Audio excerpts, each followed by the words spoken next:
What's up, guys? My name is Miko and this is Jokes and More podcast, baby. A show where we talk about Jiu-Jitsu, life, and everything in between. In this show, we capture the magic moment after a hard Jiu-Jitsu training.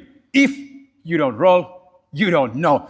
Today, I'm joined by maybe one of the nicest guys I have ever met, Diogo Pereira. What's up, my brother? What's up, brother?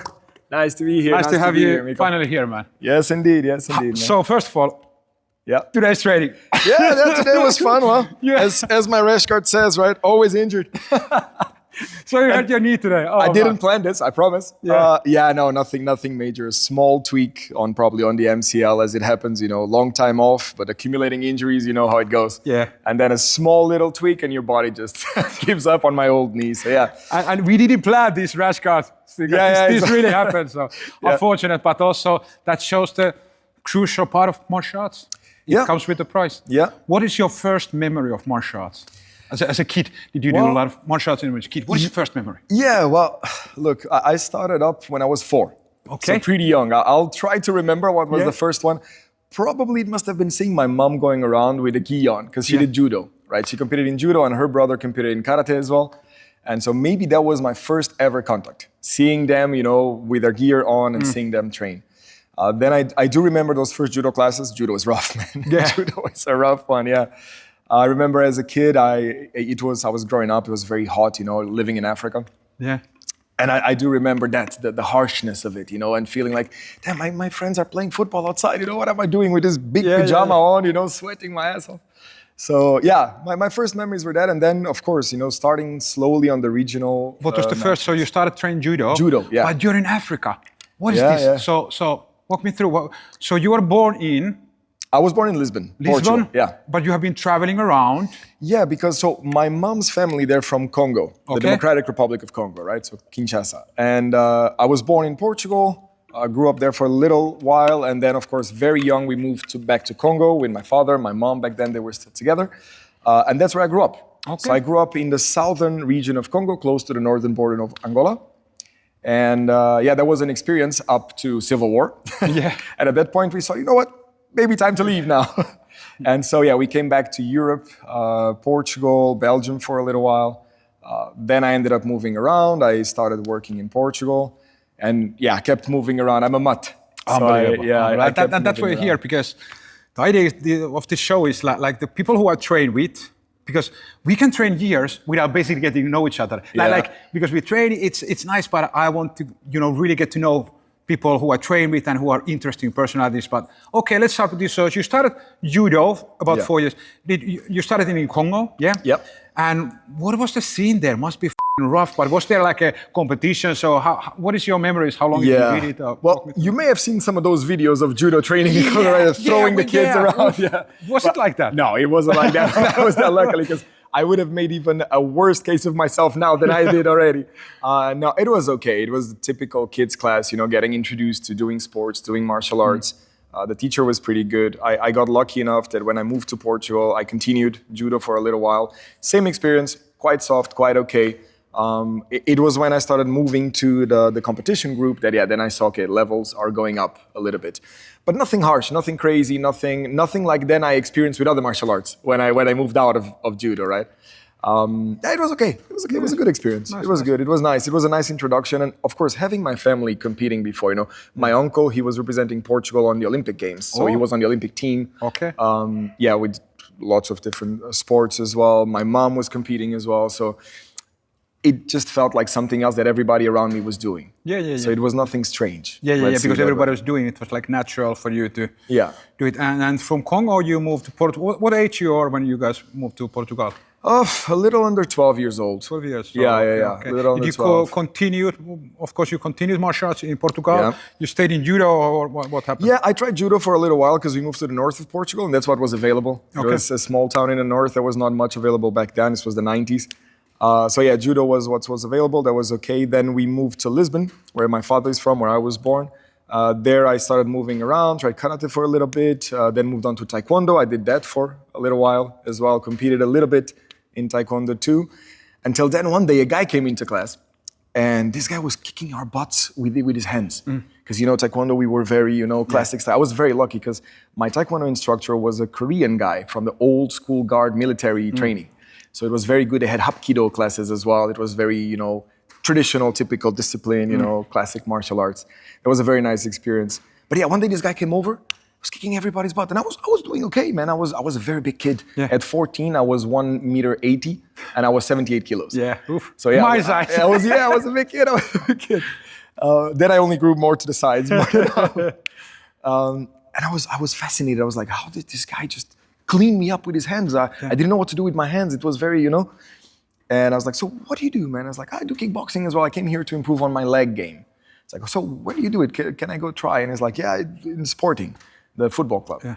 And I had played there football as a kid, up to 13 when I injured my first big injury on my leg. That was football practice. I twisted my foot full backwards, so 180 degrees this way. Got to get my bone done, my internal ligaments, external ligaments. This scar is from that. So this one, and that one. Yeah, so it was internal, external ligaments, the capsule. And because I was training kickboxing at the time as well, they saw that I had a big tumor in the front of my tibia, right where you impact normally, down here. And the doctor decided, let's just remove it. Funny thing, even though they had to get me a plaque and everything to put my bone in place, that injury is the one that took the longest, so 18 months. Because the bone, right, the tibia bone, the end of it needed a lot of time to recover because it was right at the edge where it connects to the ankle. So that took a long time. I was out for 18 months. Right after that, going back to football was not really an option. Because I was the guy on my spot. I was playing left defender. Yeah. And when I came back, I was playing the third guy for the same position. So basically, I got no minutes on the pitch. And I was like, look, I don't think this is a sport for me. But I kept training kickboxing on the side. And funny story, and I don't want to get all over the place, but it's all connected. Yeah, and we want funny stories. People want funny stories. Yeah. And for the listeners and people who are watching, what is the show? This organic conversation, and we talk about everything between life and jiu-jitsu. So, tell me. Yeah, so I was training. Actually, it was full contact back then with those Chuck Norris satin pants, right? Those sexy pants. Yeah. And one day, as I was going to training, it was in the sporting facility as well. And as I was going to kickboxing, full contact training, I picked to the left and I saw a room. There was a bunch of guys in these big white pajamas rolling on the floor. It's like, what is this? And I remembered I had seen a video, a DVD, I think it was. Back then, Blockbuster still existed. And I remember I saw this thing, it was Jungle Fight. And it was a Brazilian competition, right? And I saw it, I was like, this is crazy. They're fighting for real, no gloves. Stomps fighting with his Brazilian beach shorts, sunga, it's called, right? Yeah. It's like, this is insanity. Like, what are they doing? I did martial arts my whole life up to then. I had never seen this. It was so crazy for me. But I was like, I passed on. And then I asked my trainer, hey, what are those guys doing in that first row? Forget about that, man. Those guys, man, rolling on the floor with each other, sweating on each other, strange stuff they do, forget about it. And that was pretty much the position of everyone. Back in Portugal, grappling was not a thing. Judo, Portugal has a very strong judo background, a lot of good champions from Portugal, but that's where it stopped. The whole jiu-jitsu and keep rolling on the floor, that was not part of it, especially for striking sports. And I came mostly from striking at that point. But the bug stayed there. Yeah. So one of the days I was coming and I just asked the instructor there, a very nice guy, João Santos, and I asked him, hey, I train kickboxing there. And he's like, oh, you do? With that thing, like, you do? That's cute. Yeah. I was like, what are you guys doing? And I was like, this is jiu-jitsu. I was like, oh, really? Like, could I try it? And he's like, look, why not? If your kickboxing guys let you, that's okay. I was like, no, that's going to be fine. So I tried. That was 2000. So I still have my card. 2000, 2001 was my first contact with jiu-jitsu. So I was there for about 6 months. I really liked it. It taught me a lot about using my body weight in a smart way. Because, striking, it's about explosivities. It's about, there is not so much proprioceptive knowledge to it, right? It was completely different. It was a different world. And all the knowledge I had from judo suddenly kicked in and I was like, this is cool. There's some stuff that just stayed automatically in my body, right? So I enjoyed it for a little while, but there was a lot of pressure. At the same time, I started playing rugby as well. And I thought, okay, it's too much. I'm going to drop the pajama stuff for a while. And I just dedicated myself to kickboxing, always amateur. And I started doing some fights in kickboxing, regional, national championships, won those. And I was like, oh, this is cool. I'm good at this stuff, So being a kid, although Portugal is a very mixed country, right? So I didn't look out of place, especially in Lisbon. The north of Portugal was different, but especially in Lisbon, I didn't look out of place there. But there was always that thing, I was always the foreign kid because the kids in school knew I came from abroad, and I had a little bit of an accent in Portugal when I first arrived there. And being good at something, hearing people scream and stuff, in there, even though it was, amateur organization. But it gave you kind of confidence. It gave that sense of fulfilling and, and self-worth. And I just did that well, just kept increasing, and I just kept drinking from it. And little by little, it became a positive addiction for me. And so, continue with kickboxing for a while, changed gyms to another gym because I wanted to compete, and that gym had more competitors. So I moved on to there, Europeans, good, things went well. Then work, university, everything got together. The situation in Portugal, we were the first generation, my generation, that started looking at going abroad to get out after university. What age you are? I'm 42. Okay, 40, I'm 42, feeling 64. Okay. I'm 45 and my body feels like 65. Yeah, that's the thing. But we look like 35, at least exactly. You do. It's the creams, man. No, but it was back then, like situation in Portugal, everybody from a political and social political perspective, everybody wanted to be one of three things: a doctor, a lawyer, an architect. Okay. An engineer was there as well if you were too geeky or something. So I went the lawyer way. So I did law school, I was working, and I was training at the same time and competing. At a certain point, I decided after law school, law may not be the thing for me. I started looking, I got a scholarship with the European Union, and I started looking at places to go to, Scholarship to what? Like what? Well, it's basically if you have a certain grade level, and also, not gonna lie, because my mom was in the European Union working for them, so she had also some help for kids that were underage and still studying, for some incentives. So I started looking at why not, let me look at a master's program and try to see where I could fit in. Okay. Yeah, they don't pay you, they don't support you with that much. So, but I knew I wanted to leave Portugal. At that point, I was like, look, I'm done. Most of my friends had left, and I was like, what am I doing here? So basically, you're living in Portugal. You finished the law school. Yeah. You're working as a lawyer, or what? Yeah. So let me give you a little bit of background on that, right? So once you finish law school, you're not a lawyer, right? You're a jurist. Let's say you have a license to learn how to practice law. Traditionally, you would need 3 years of internship, where you may get paid, you may not get paid. You would be an independent contractor, basically. In some places, you can get paid, but you get, the work that no one else wants to do. As I started getting some knowledge about how it was going, and I was already working from before. I started working very early with my family's business, construction, and not in construction itself, but I was helping with sales. And I thought, okay, look, I'm working, I'm already making money. Now I'm working for this guy, he's not making money, being treated as, as it is in most places, when you're the new guy, you get to do everything nobody wants to do. And at that point, I was like, this may not be for me. So wait, I can study, I get paid, kind of, right? They pay my house and food and stuff. And I don't have to deal with this? Yeah. Let's go. So I started looking around. I went to London to have a look. I went to France to have a look because I had family in France as well. I always say, before this COVID thing, I always used to say the same joke, my family is like a bad virus.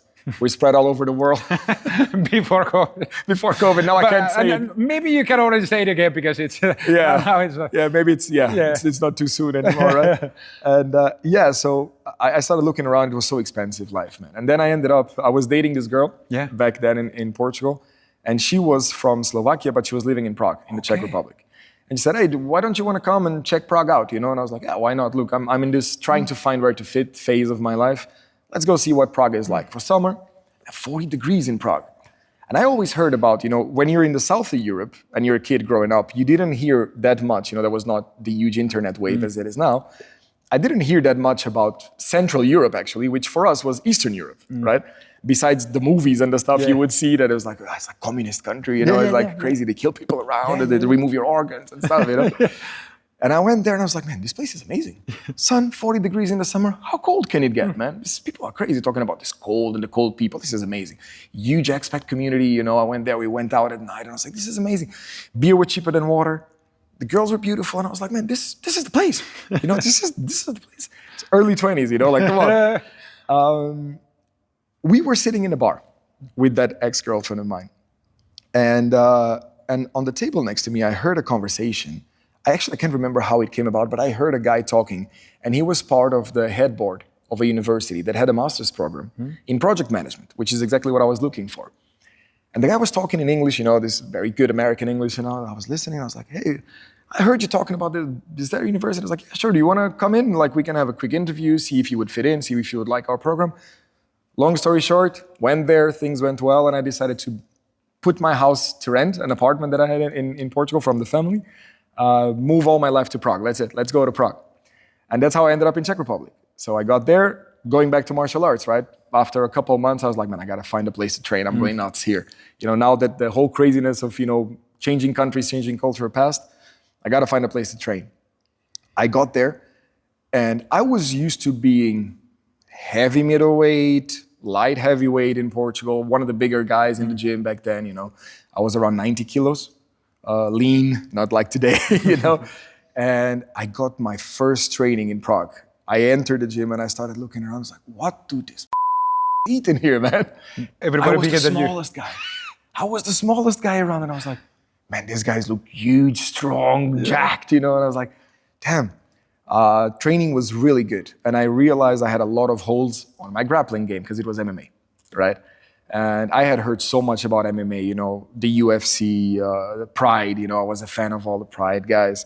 I was following K1 as well from the striking perspective. And I thought, okay, this is going to be amazing. There's a huge fight sports culture in Czech Republic, much more than what you would find in Portugal.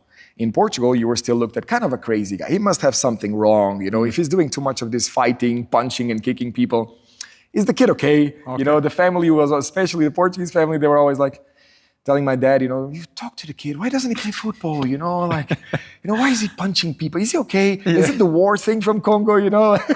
It's like, no, I was so lucky, man. I passed by it, but I was pretty much unscraped. There was nothing there that I could have seen that would have touched me in a way that touched so many of my friends that were there. So I got lucky. I didn't get any, hard stuff to stay on my mind. It's just something that felt natural to me. Fighting, martial arts, right? And going MMA in the Czech Republic was a very good scene. In Portugal, it was so amateur, if it existed at all. A couple of the fights were not even sanctioned because there was no sanctioning board, right? It was there was no ambulance. But first time I saw an ambulance in the venue, I was like, oh man, there's an ambulance. This is dangerous, no? Didn't even realize, right? That danger was where I was back in Portugal, fighting as an amateur, unsanctioned on a boxing ring. There was not even the net that they had in the jungle fights in Brazil. At least they put a net so you couldn't slid over. So all the striking guys, myself included, I'm gonna admit, if you got in trouble on the ground, get out of the ring. They gotta stand you back up. So, so going back to Prague, started MMA there, did it for a while. It was fun, very good level. What year? What was it? So I moved to Prague in 2007. 2007. And I only remember this because I'm the worst with dates and names, but it was the launch of the iPhone, which was something that fascinated me for the first time. I was like, what is this phone? And somehow it stayed in my mind, 2007. Then of course, since then I got together with my ex-wife back then, got my daughter. She's going to be 16 this summer. She was born in Prague, the Czech Republic. Yeah. So I went there for a 2-year program, right? A master's program. Got my daughter. At that point, I was like, okay, there's a commitment here, right? Ended up staying for almost 10 years, where I met my current wife at the very last of that wave, 9 years into Prague, and I had told myself, look, I stayed there mostly to be able to spend as much time as I could with my daughter. It was it. I was getting tired of the whole Prague experience, the night, the party, it was cool for a long time. Yeah.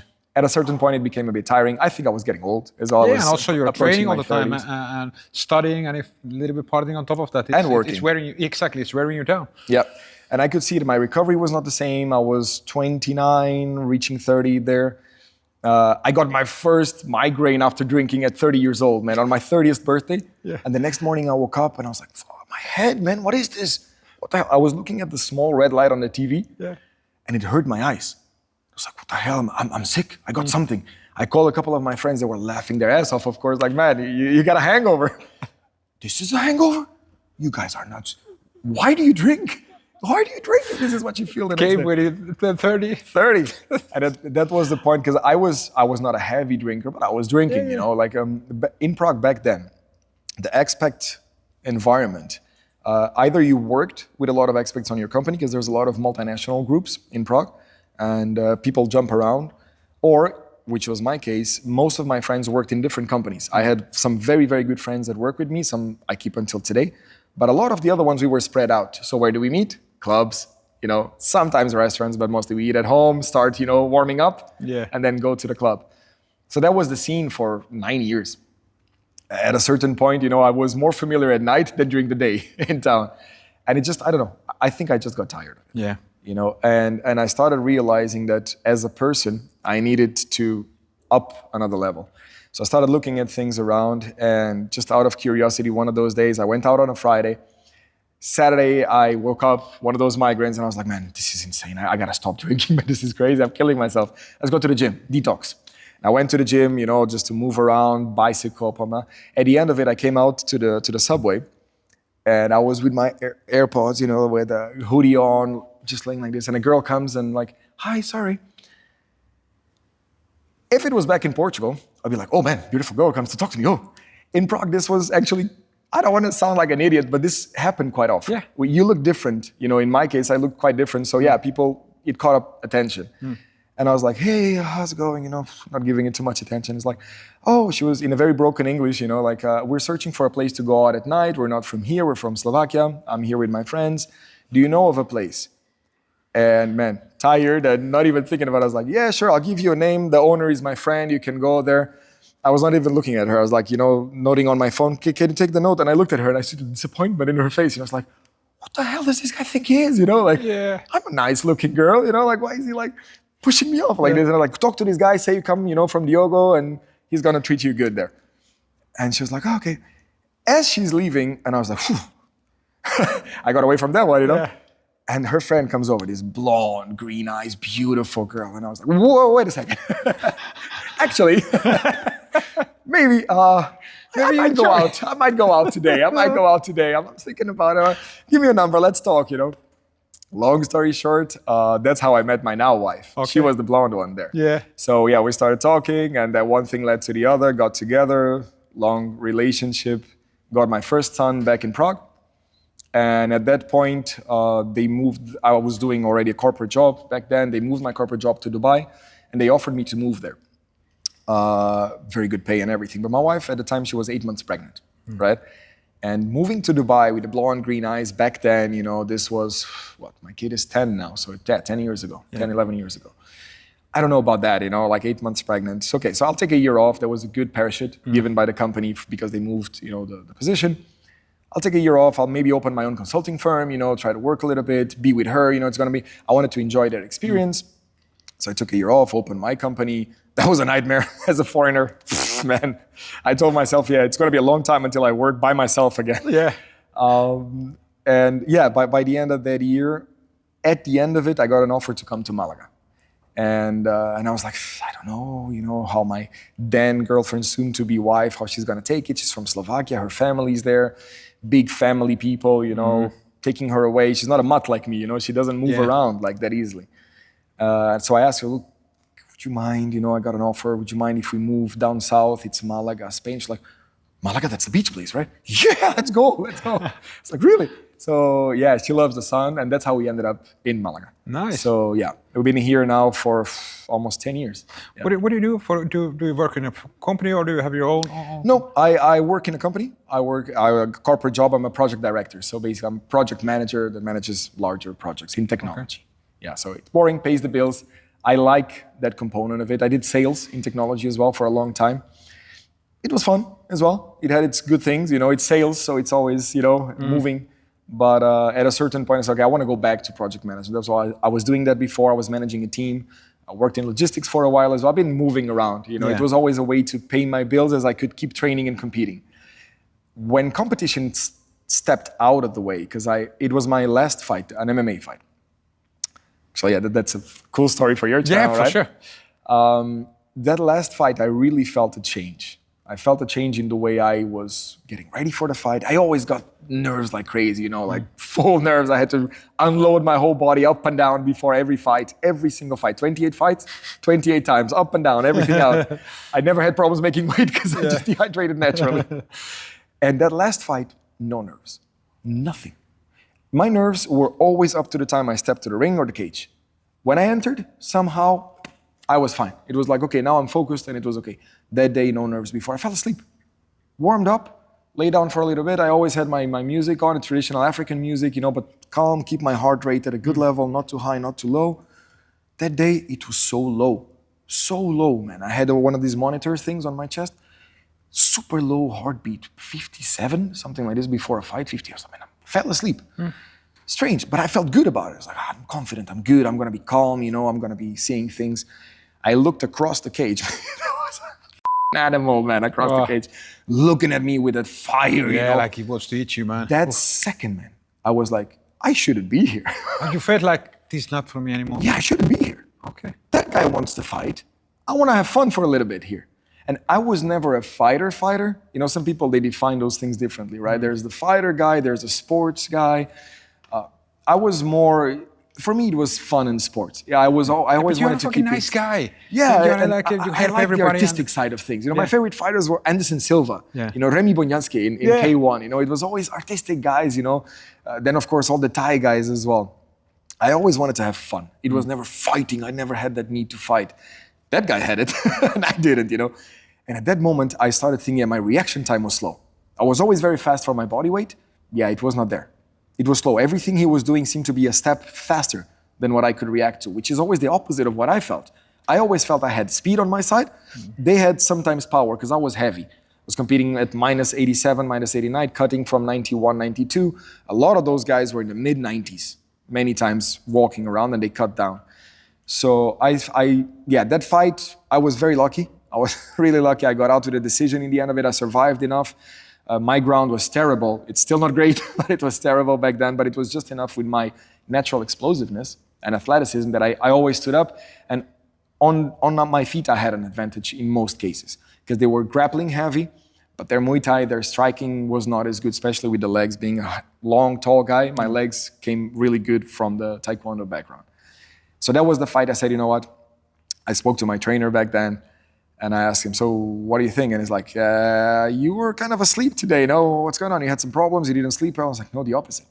I slept like a baby. I even slept before. And he's like, oh, yeah.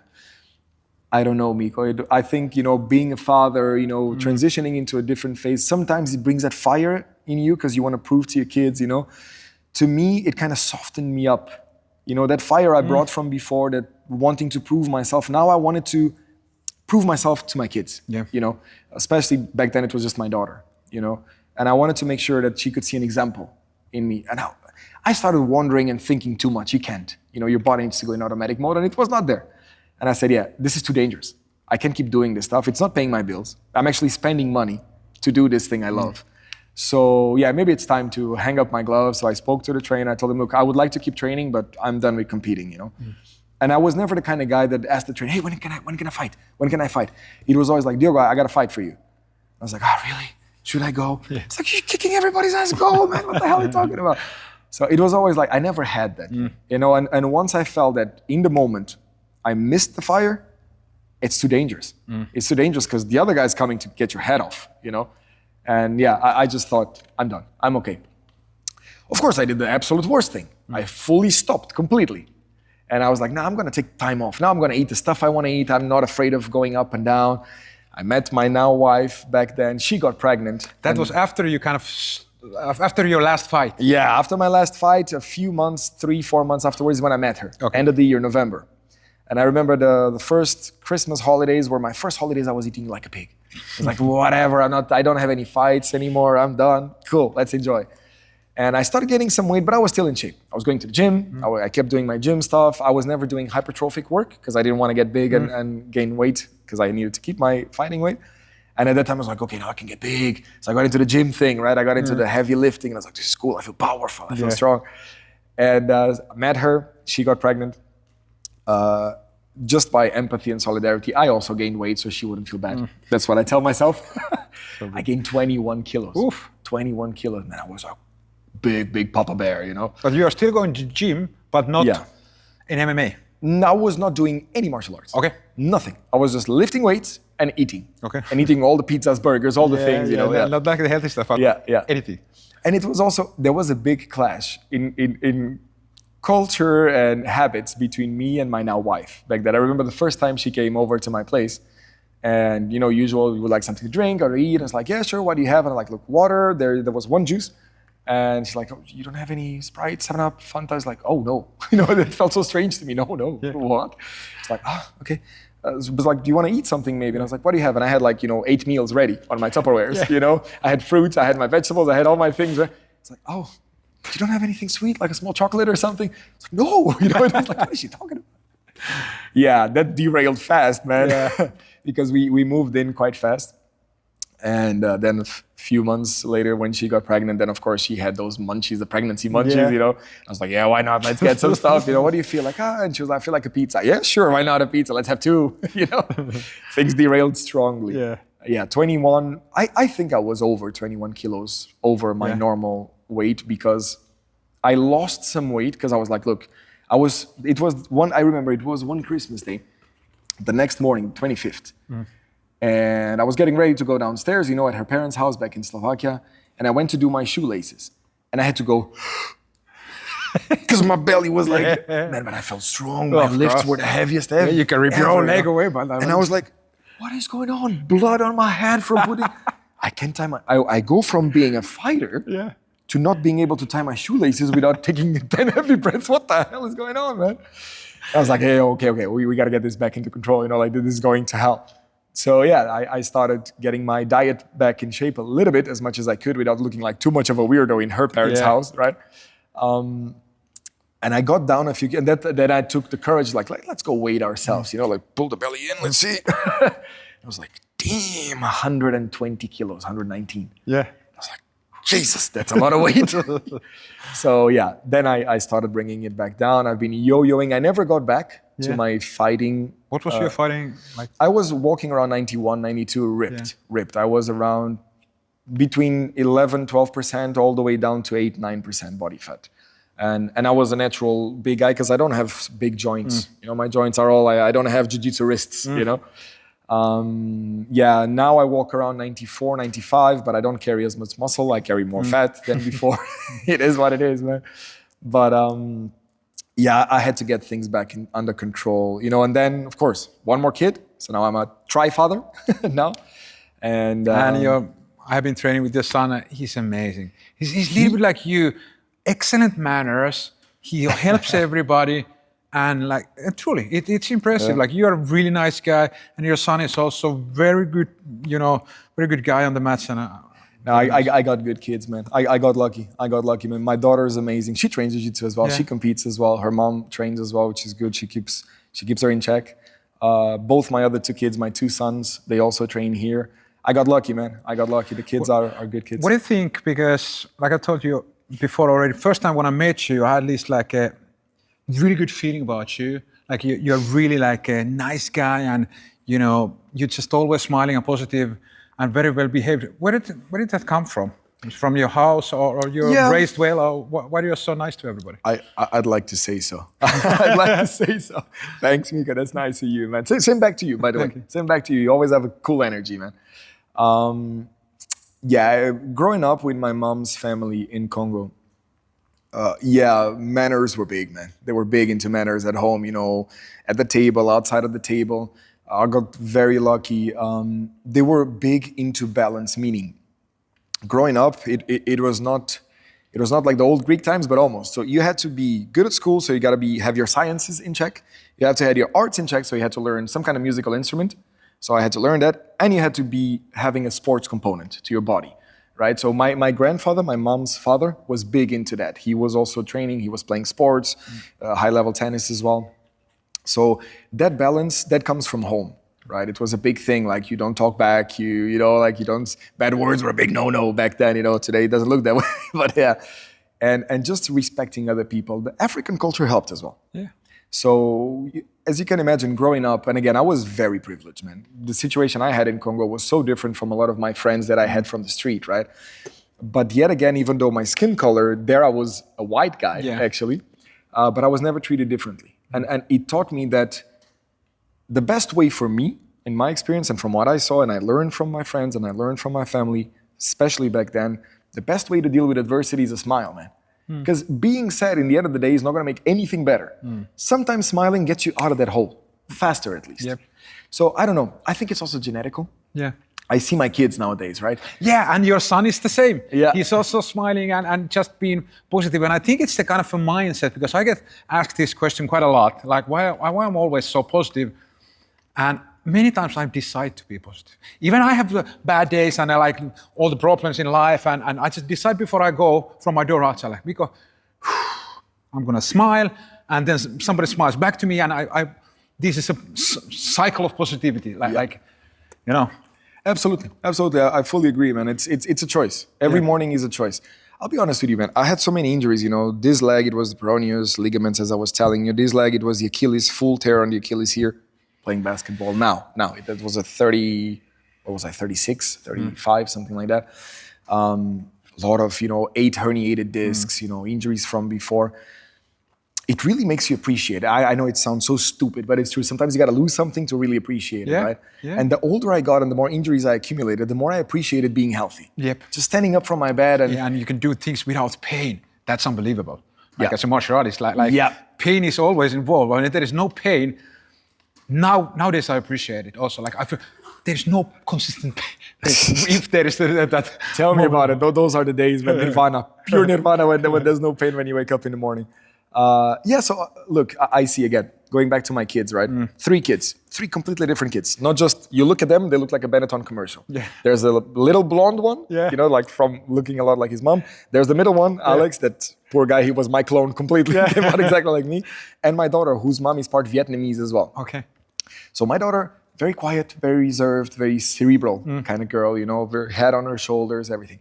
My son, like me, hopefully he'll get good later. And the young one, his mom's fire, that Slavic fire, So it's really funny. We Jiu-Jitsu, that's why I insisted that all my kids train Jiu-Jitsu, right? Yeah. Funny story again. It's my middle son that brought me back to Jiu-Jitsu after all these years. So we came here, he was born in Prague, started growing up here, and I was talking to him, I was like, look, definitely at a certain age, as soon as possible, I want him to do martial arts, whatever it is.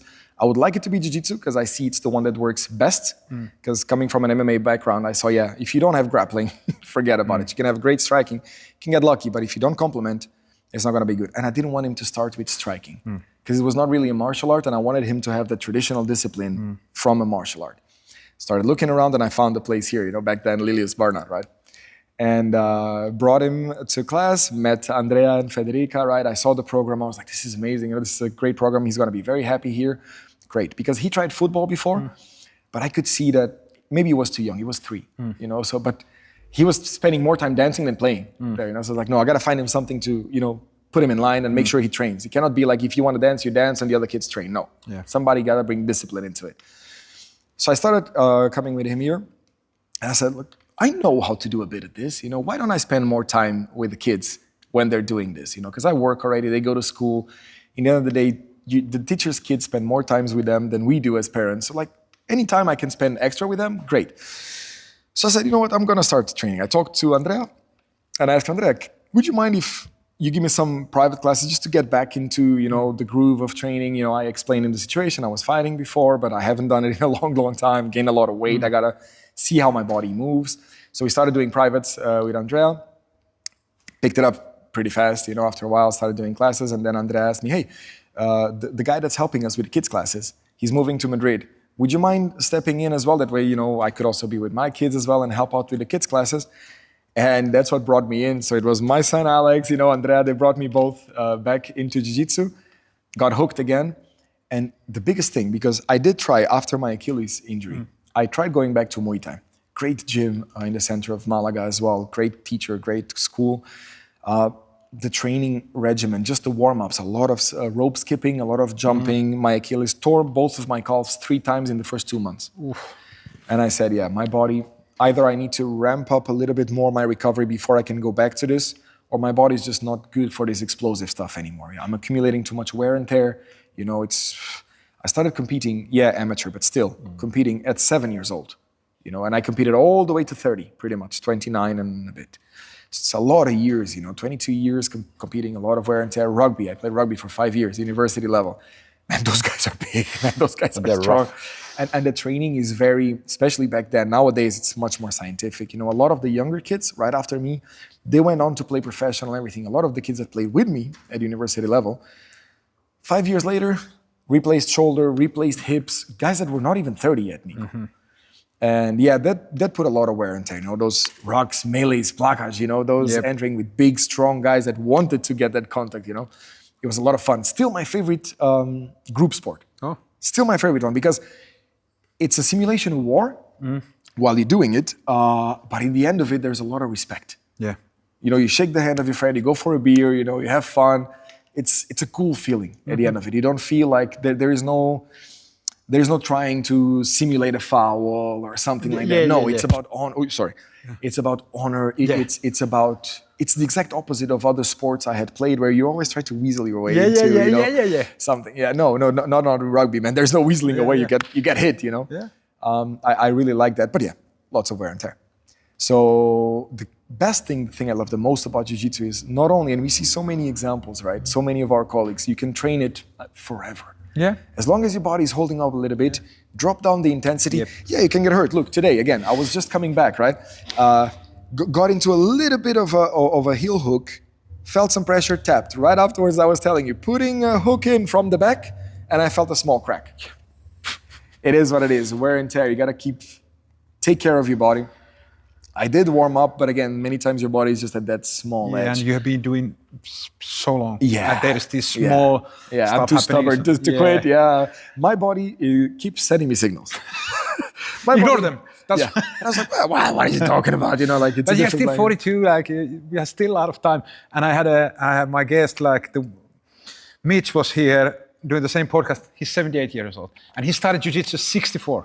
That guy, what an inspiration. He still goes running and training. And I was like, so I have a good 30 years like in my mind.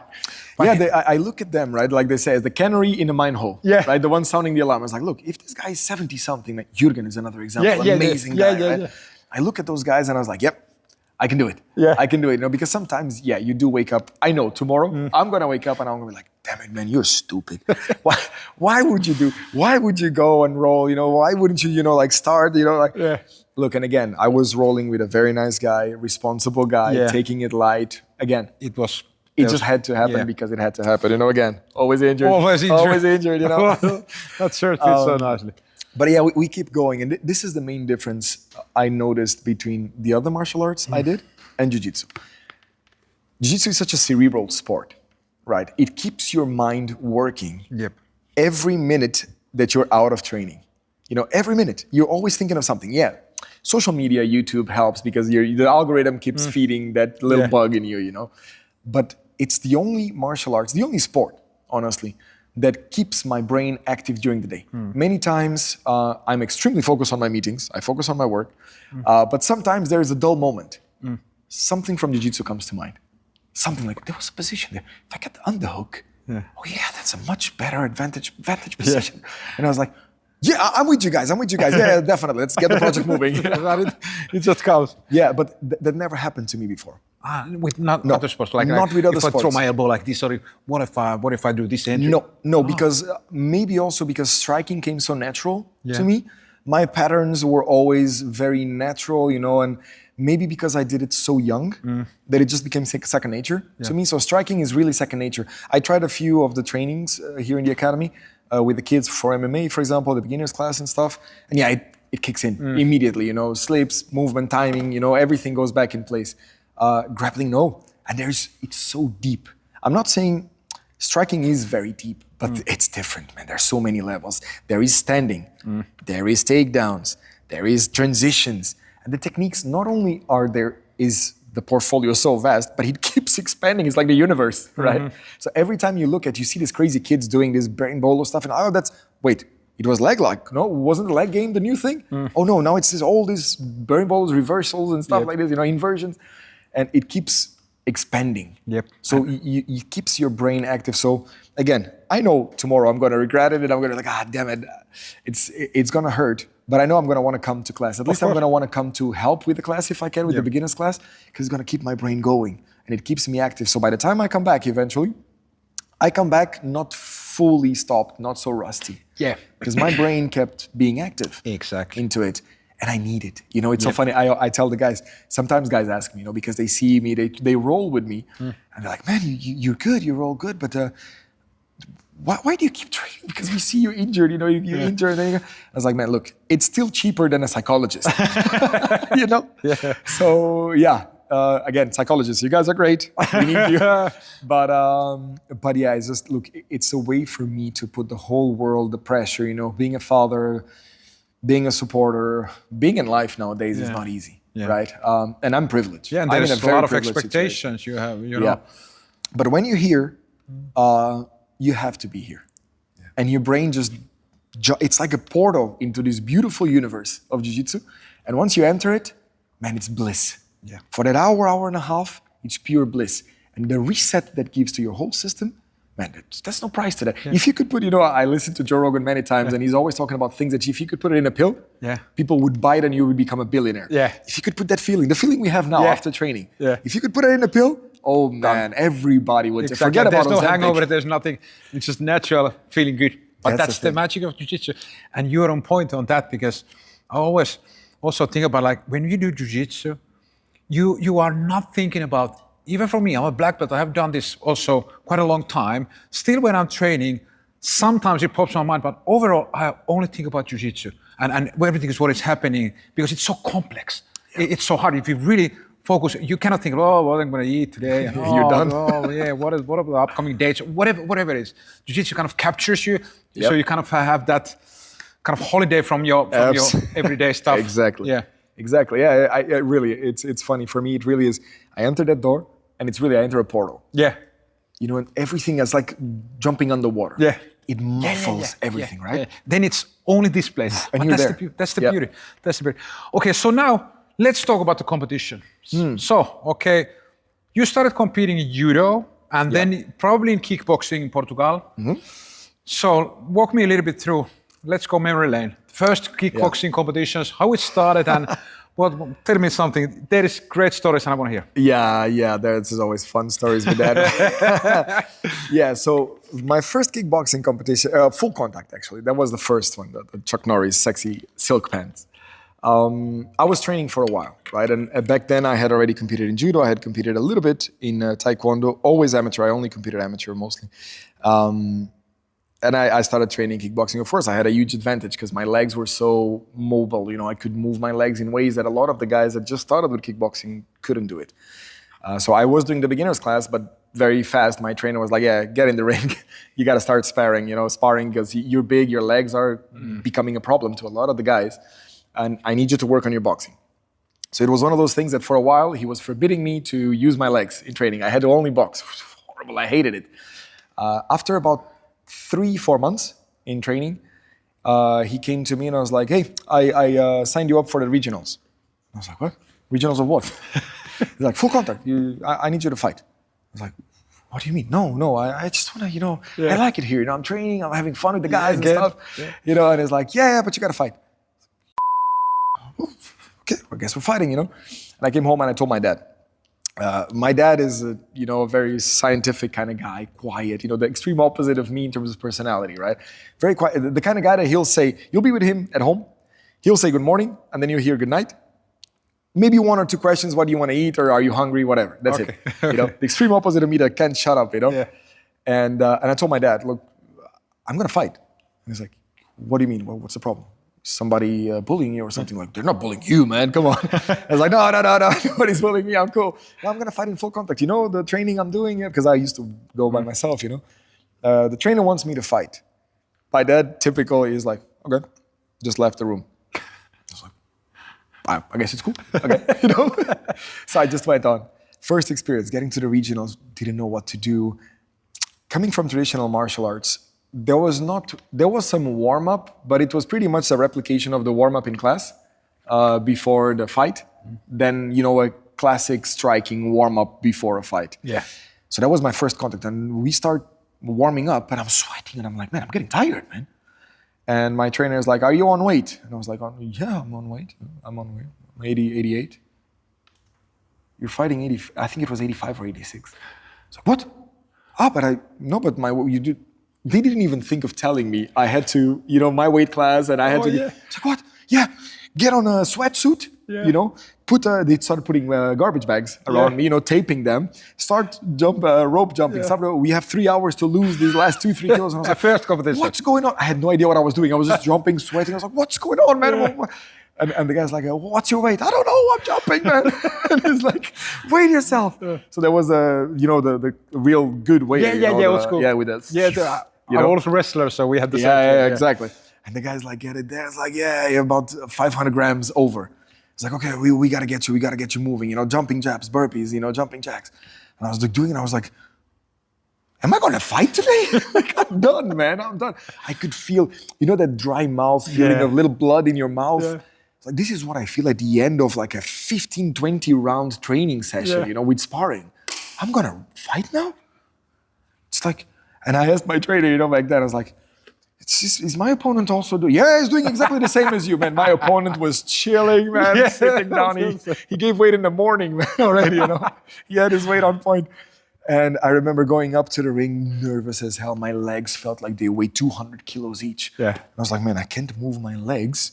That's my main game. Yeah. What the hell am I gonna do? I'm gonna be there like this, like, my boxing is so bad. Right? Yeah.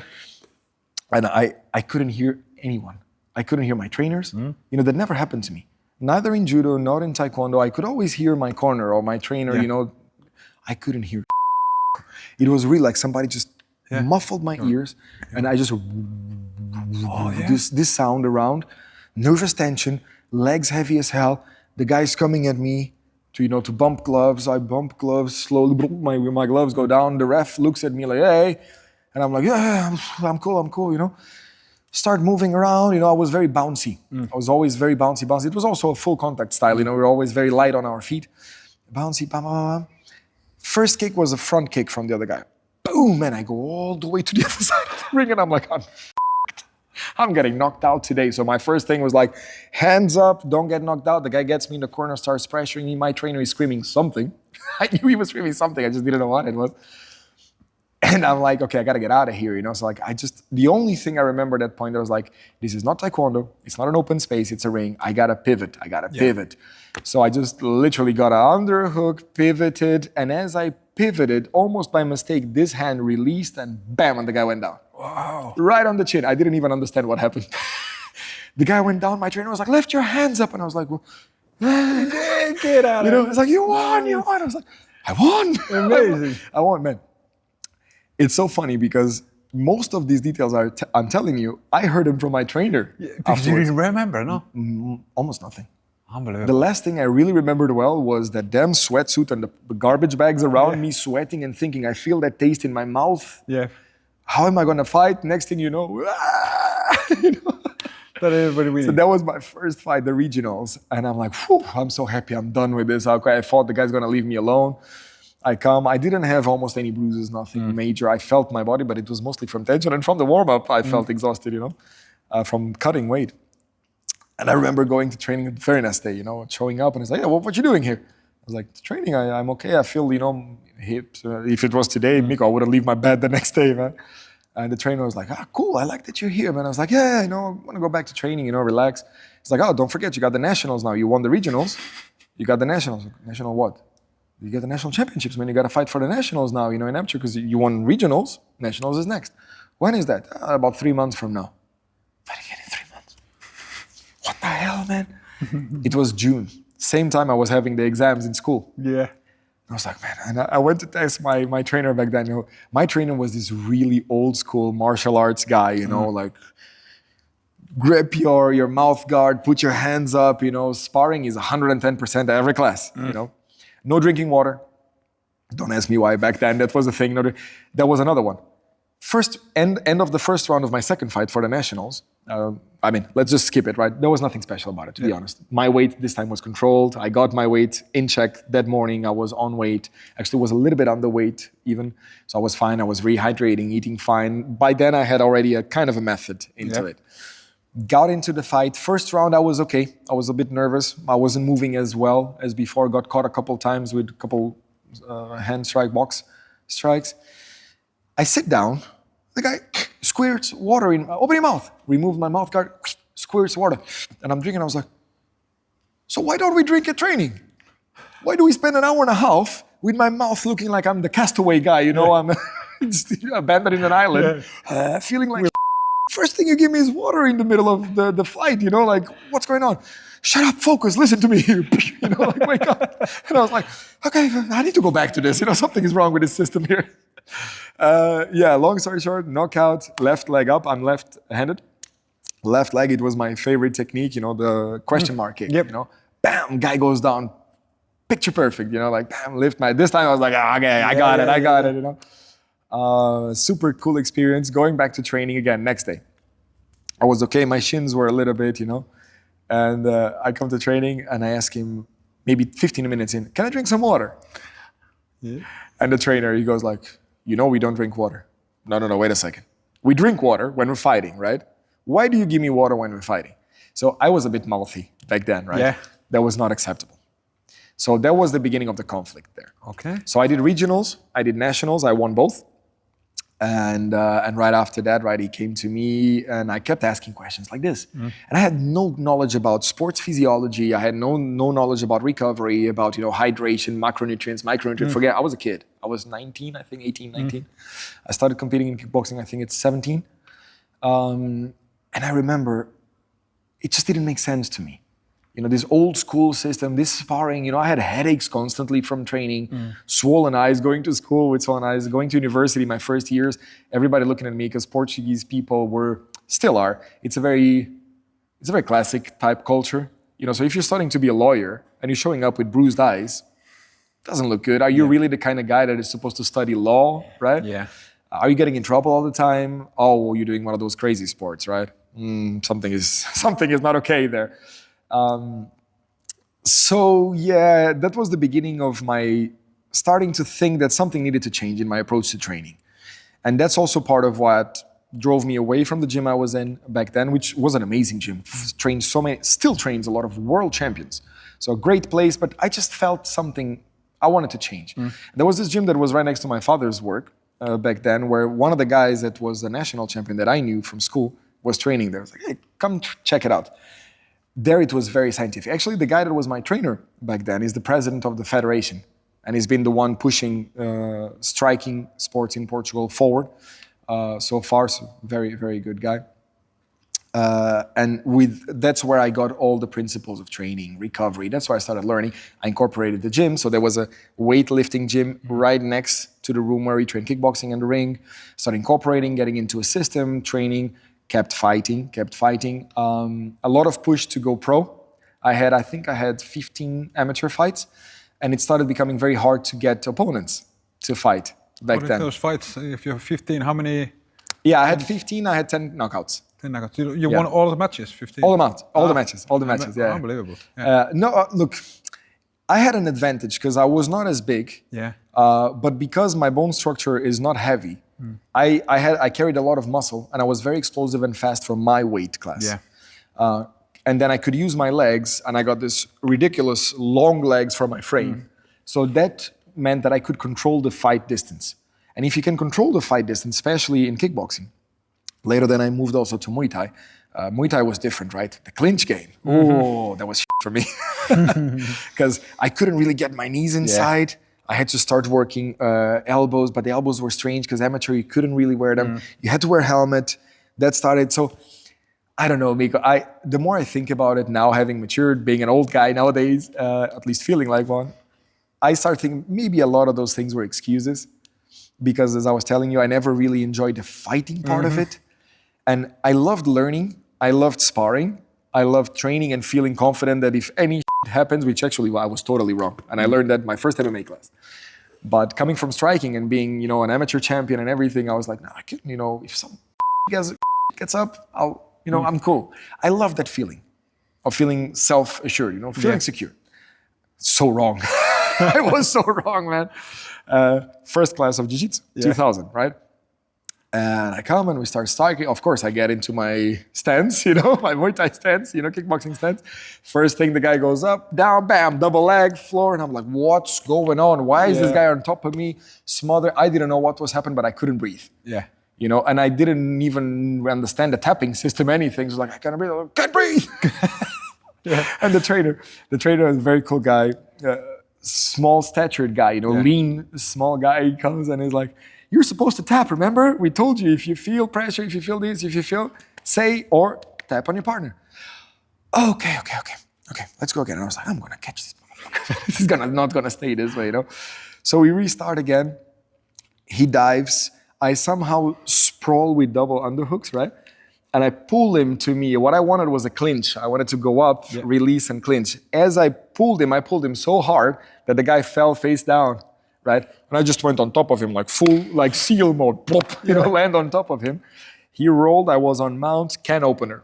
I just grabbed the back of his head and I pulled, full power, And I see the guy, tap.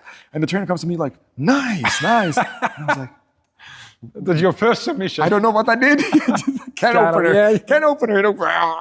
That's nice. Yeah. But fits your style. Like, really. Yeah, first class, And so at the end of it, I was like, man, I'm so confused. I'm so confused. I thought I was good. I thought I could fight, man. This was white belts. The first guy was a blue belt because they saw I was big, so they put me with a blue belt that was just a little smaller than me. And the second guy was a white belt, and I did okay. He couldn't submit me or anything, but I felt lost in there, And I felt like, okay, if they could punch me, there were many times these guys were knee on belly. Yep. They would mess me up, man. They would have messed me up. And that messed me up internally. Yeah, because you thought like, I cannot have this kind of disadvantage. So if I don't know on the ground, if I end up in the ground, even though I'm a, really good kickboxer, they can hurt me. Because literally, I was like a baby. I was like a baby on the floor. I was like a turtle upside down. I was like, what's going on, man? So I was like, I put a note in my brain, like, I need to work on this stuff. And I started renting and getting tapes and DVDs about, more jungle fights, Pride, first UFCs. I remember my dad, I had one of these TVs that had a video cassette player under there. And I remember like putting the cassette in, sitting in my bed and watching it, and blood everywhere, no gloves. Come on, the Brazilian fighter, the ex-murderer. Yeah, Wanderlei Silva. Oof. Wanderlei Silva, doing his warm-up thing, My dad enters and Wanderlei is kneeing a guy to death, bam, bam, blood squirting everywhere. I was like, what are you watching, And I was like, it's fighting. What fight? Is this what you fight? And I was like, no. It's nothing to do with what I do. No, these are crazy guys from Brazil, And I remember my dad being like, man, I could see his eyes, and again, he's not a very expressive guy, but I could see him making a mental note as well, being like, maybe I have to check on what this kid is doing, in this training. This is, everything is not okay. And actually, he then came to my next fight, and it's the only fight I had a tape on, and it was a high 8 tape. Yeah. One of those small high 8 with one of those. It was the first camera, because my dad was all into tech. It was the first camera that had a big screen, and the camera part, you could move this way, and there was a huge screen. I remember because I looked a couple times into, to see what my dad was doing, and I could only see this big square moving like this. And that's the only fight that I have some tape of from back in the day, because there was, nobody was filming, there was no cell phones, Exactly. And nobody filmed amateur, with cameras and stuff. Well, my dad had that one. I still need to find that tape somewhere, man. And so that was my experience with fighting back in Portugal. And that was kickboxing. So let's recap that. So you had the regional and national championship in amateur kickboxing in Portugal. You had about 15 fights. You won it all. And then was that it in fighting in Portugal? Yeah, that was it. And then what's the next phase? And then I moved to Czech Republic. Yeah. Started moving around the scene there as well. Moved around. Of course, I went to where I was comfortable, striking first. Got a couple amateur fights as well. Got lucky, got an early knockout on the first one, and a second round knockout again, left leg. Miko Krokop, he was my hero back then. Left-handed as well, strong left leg. Actually, he did pretty bad. I remember when he was fighting actually Wanderlei Silva. And that was, I think it's on Pride. Pride. That was amazing. That was the golden days. I remember, Anyway, so I tried to mimic as much as I could, with my limitations, his kind of striking game. And I tried to carry that into MMA. So my first kickboxing fights there in Czech Republic, I got lucky, again. Yeah. Second round, knockout on the second one. First round, right hand, hook, one of those slip hooks. Like the guy was coming in with a straight. Yep. Slip hook, down. Actually, not that I'm talking to you, but I think some of those things, I don't want to look too full of myself, but I think it came too easy. And I kind of see that on my kid now, Alex, who stopped training jiu-jitsu after he won the nationals as well, the amateur. And he won the Andalusian championships again, easy. And he's also a naturally athletic kid. And dominated, like double legs, those, like running double legs and stuff like this. Oh man, this kid is so good and stuff. And now that I'm talking to you, it's the first time I'm actually thinking about it. Did some of that stuff just come too easy to me? Because training was very hard. Those guys were very good. A lot of the guys that were coming from Eastern Europe, very strong grappling. I was getting my ass kicked in grappling. I hated the grappling days. Tuesdays and Thursdays, that was hell for me. I was like, I cannot wait for Friday sparring. I can get back to this guy. I'm gonna get this guy. And then little by little, the bug started moving a little bit away from competing. I kind of slowed down a little bit into it. And then my trainer once came to me and I was like, hey, you said you were doing jiu-jitsu stuff before, no? I was like, no, I said I tried it, but I trained here with you guys because I was doing a lot of the MMA training with the guys. Always, at first it was like, okay, this guy's good in striking. Can you come help the guys that are good in grappling and need to improve their striking, And of course, but the guys always reverted back to grappling and kicked my ass every training, But that also kind of, got that bug. And I started training more grappling. So at a certain point, the guy was like, yeah, we should try MMA. Yeah. Fighting, again, same thing. Yeah. I don't know about fighting, man, but I'm having fun, Why am I going to fight? I was working, I had a job that was paying my bills. I had my obligations, and I was like, is this going to be a good idea or not? I couldn't really make money out of there. There was no money to make at all. And I was thinking, is this the right thing? Is this, is it a good option for me? I don't know. And again, you got to fight it in 2 weeks. Oh, here we go again, man. Okay, let's go. Fast forward, get into the first fight, get into the cage, look around, almost nobody there. Yeah. That first ambulance, that was the first experience. And it was somewhere local, somewhere close to Prague. Local, non-sanctional. But it was cage or it was a cage. ring. It was cage. Yeah, it was one of the first cages, a rickety cage. Everything was, the links. It was how do you call it? Sodded. There was no links. Yeah. When they closed the cage, they had to put one of those bike locks into it. And all the experience. It was fun, but it was scary. Yeah. Because I was like, man, this is that cage stuff. That was the cage. The stuff I was looking at as a kid, right? As Brazilian crazy guys fighting there. Man, how is this going to be? The ambulance thing. I was like, man, this is dangerous. There's an actual ambulance outside. Actually, one time I was actually kind of safe if something happened, right? But I was scared about having the ambulance there. So the fight starts, and of course, my own priority was I don't want to get this to the ground. I don't want to get it because I didn't know the guy, but that was a high percentage probability that guy was going to be good in grappling because he was local. Yeah. Right? And they were good in grappling. Luckily for me, the guy was very green as well. So they didn't, because there was not a lot of registry of my fights, there was no, what is it called now? Share dog, where you can see there was no share dog, Amateur was not ranked or registered. So there was barely enough. There's my medals, and I know that I have my license where I have the stamps with my championships, and that's pretty much all I got, So there was nothing for them to check. So we came there as both green, but I had experience fighting before.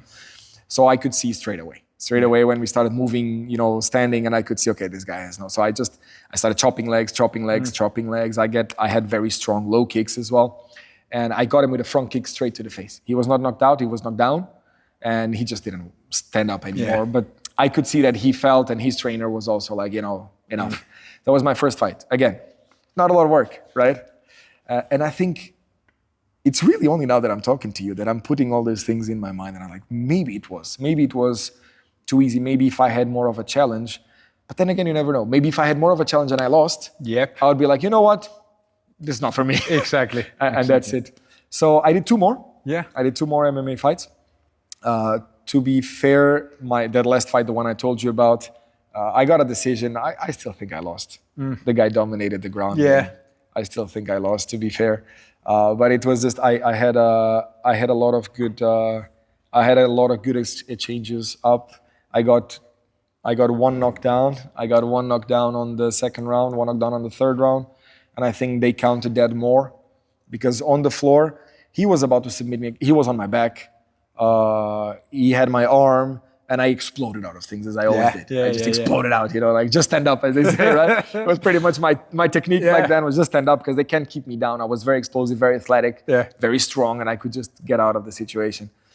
Yeah, that was it, man. That was it. Sometimes it's funny. I was just talking to my mom yesterday on the phone, and she's back in Africa working. And I was telling her, isn't it crazy? I'm just 42, right? But moving from countries to countries, the whole experience in Africa, the experience of moving around different cultures, looking back, some of your life kind of feels crazy. You try to remember details, you need to ask people, and then you ask people and they remember differently, and you're like, memory is crazy. And this is the other thing that also pushed me away from striking and training striking was the whole head injuries. Head traumas, they're a big thing. If your thing is get punched in the face. I got 3 kids, 2 dogs. My wife doesn't work. Yeah. If I can't pay my bills, if my brain ability goes down, I'm in trouble and I get all these people in trouble. That's true. So it is true. If I got a knee issue, even if, let's say, worst case scenario, knock on wood, I would get an injury, I would need surgery and everything. I got insurance, I can still work. I work sitting down at home, typing on my computer and talking to a camera, right? So I can do okay, but if I start getting hit in the head, I start losing mental faculties, that's gonna be an issue. So that brings us back to Jiu-Jitsu. Perfect. Here we go. It's really the perfect balance because it helps me be active. Yeah. In a way that puts the least stress and the least risk to all my real life obligations. Let's say. And it's also challenging for your mind in a different way than. But what about you, Miko? Can I ask you some questions? Yeah. I'm curious about you. The same thing you said about me was exactly the same I felt about you. And there's something I gotta say, not just because that's filming, but because it's really, and I think I told you this before, man, you really are an inspiration for me. It's not just you, I got a couple of friends that they really follow their passion, right? And I see this baby, this baby of your labor growing, and it's amazing, man. And seeing you from the beginning, boom, Jiu-Jitsu never dies, And seeing that growth is amazing because it really inspires me. Not only to try to be the best I can in my job, even if it's not a passion work, but be passionate about what I do. And you're an inspiration to that, man. And it's really amazing because seeing your growth, seeing the podcast and seeing how things are evolving, it's amazing. I'm just a really basic, regular guy. I'm a 3-time dad, that tries to stay active and that needs martial arts. It's not the other way around. I need martial arts, to stay sane, to keep training. But having people like you around, man, that's the kind of drive. I was talking about Jürgen as well, there is people that just drive you just by being, and that's part of the beauty. So how did you end up with Jiu-Jitsu? And then if you can, connect me from that, your Jiu-Jitsu journey, to this journey of today. So I started Jiu-Jitsu.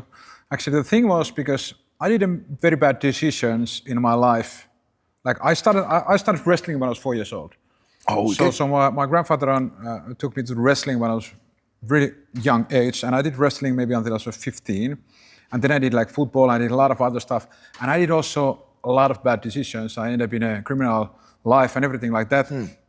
And then when I started to change my life, I moved to France, this place called Manto, and I started to there think about okay, I need to reset everything.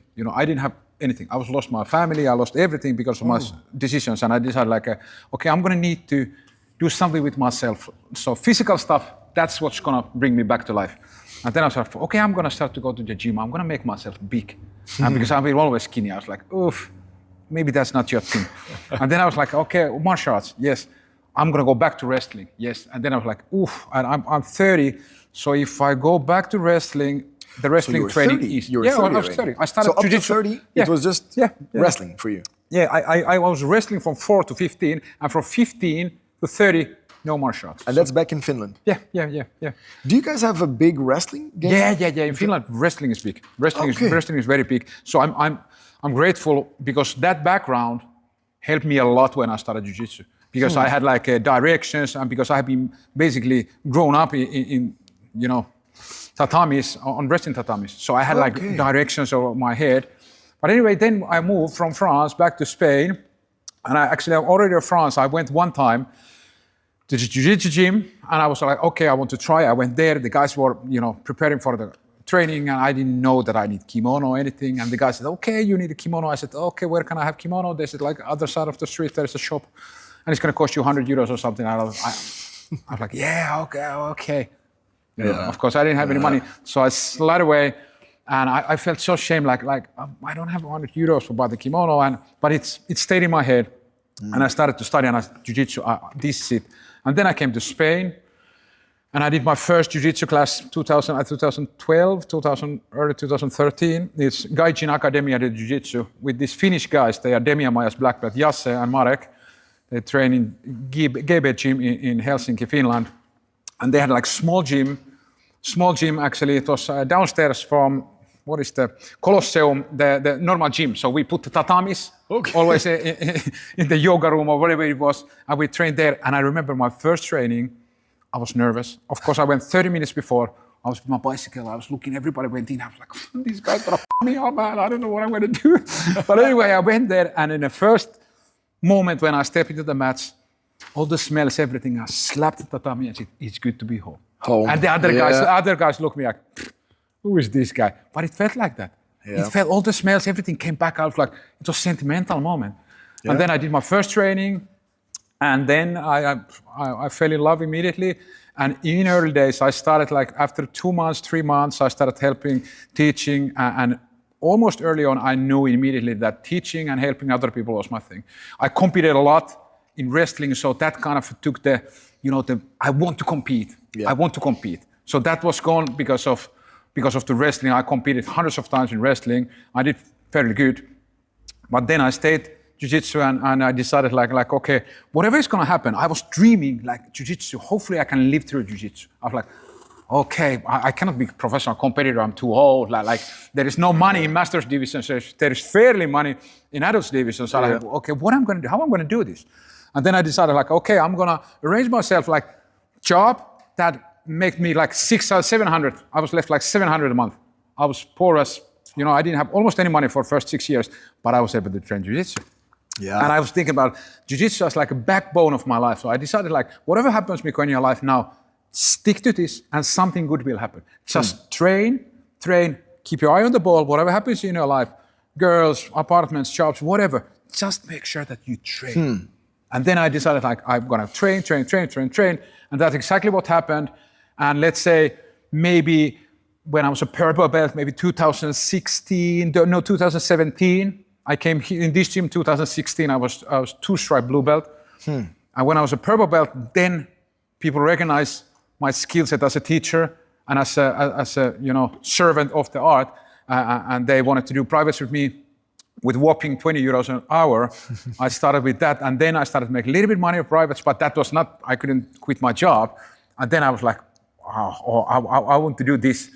And then just one day, actually, when I had like enough privates, I was like, okay, I can make like 700. If I pay half of the rent, like I can barely survive. Then I said, that's it. I'm gonna leap to the unknown. So I quit my job in the office and I decided like, okay, let's just try to do this. And actually after that, I did a little bit more time in another office, actually close to here, because it was quite hard. But there it started. And actually my first big gig as a jiu-jitsu teacher was I was teaching 2022. I got an email from this gentleman. He's a Serbian guy, Zuher, all the best, my brother. So he sent me a message. They wanted to come here to train with me, and eventually they hired me as a Serbian national team grappling coach in IMAF World Championship in Abu Dhabi. I was a brown belt. So that was my first big thing as a teacher. I loved it. I nailed it. So it was great. And after that, everything started, I was starting teaching a lot. And actually already before that, I started to do the videos. And the videos was because idea was that actually I saw one of my training partners, I don't say his name, but he was doing some, videos to Instagram like 2019, and I was like, I look him doing it and I was like, I can do that much better. I had this feeling like, I had this feeling like, I can do that. Yeah. And then I was like, okay, that's the way how I can share my passion to this art. I didn't want anything. And still like all the fame and everything came, it's just by a side product. I didn't want to become famous or whatever. I just wanted to share my passion. Yeah, that was it. That was it. Then I started to do videos, and it slowly started to picking up. And I did videos maybe 2-3 years, almost every day, and just sharing. Nothing happened. And then when the reels came, like the short form videos, at first I thought this is cheating. Like how easy it is to do fast video, put some stupid music on background, and that's it. But then I was like, maybe I need to do it. Yeah, And then I engagement. filmed with Joel and Christian. I filmed like 4 or 5 reels, short reels upstairs there with the yellow light. And I was like, let's try it. First one, 1.2 million hits. And then it started, I said, okay, I have something here. Yeah. And then I started to just put the videos on. And then during one night, I had my biggest hit, which was Power Kimura video, 7.1 million views. And like it went super viral. And then I started to, a lot of followers and everything started to happen. But I still just wanted to share my passion.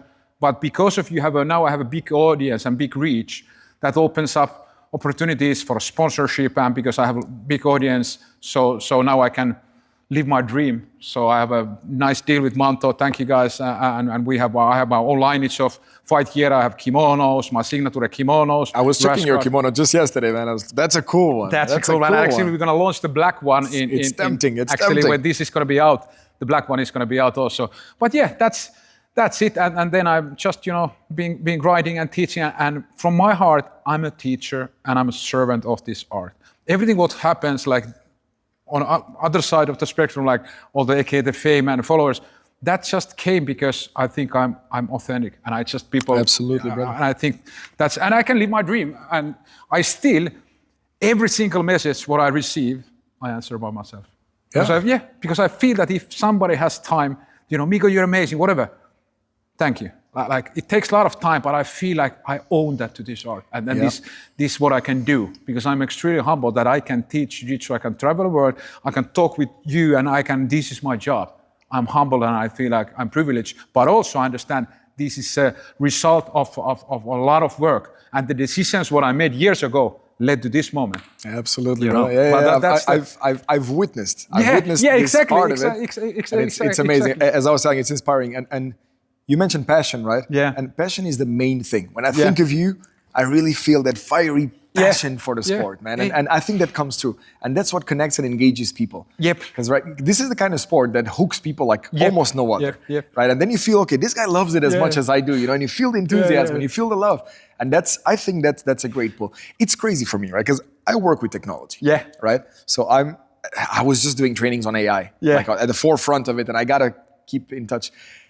But I don't know if it's because I grew up so far away from technology. Yeah. It's still crazy to me, the reach of 7.1 million people seeing what you put out, right? Yeah.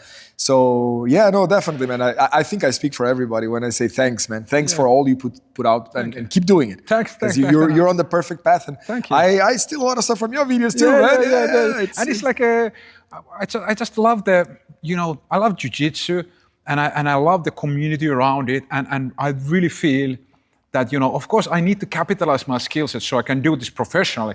But my main thing is to share my passion to people. And the good thing in Jiu-Jitsu is that even though when you do it very long time, the feeling after the training, it will never fade away. Yeah. You still feel good. You still feel this euphoric feeling after the training.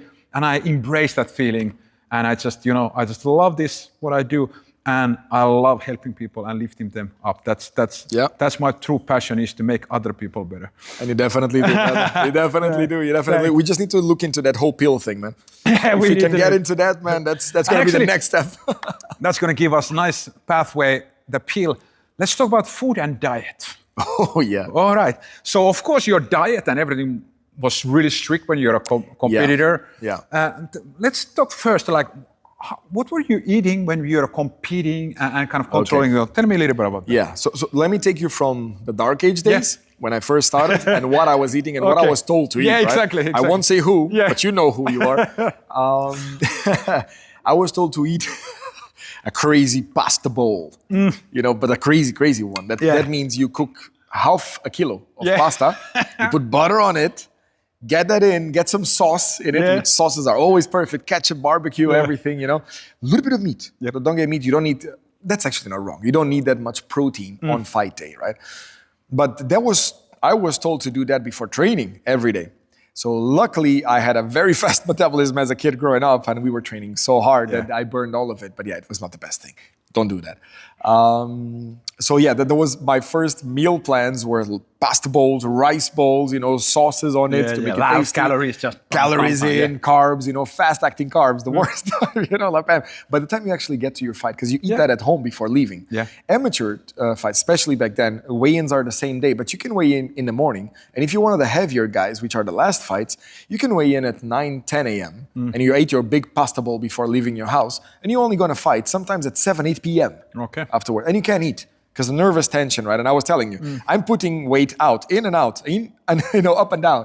So you don't really eat. Maybe you can grab an apple, something that is close by a banana. Bananas are always around. Somebody always has some potassium. Yeah.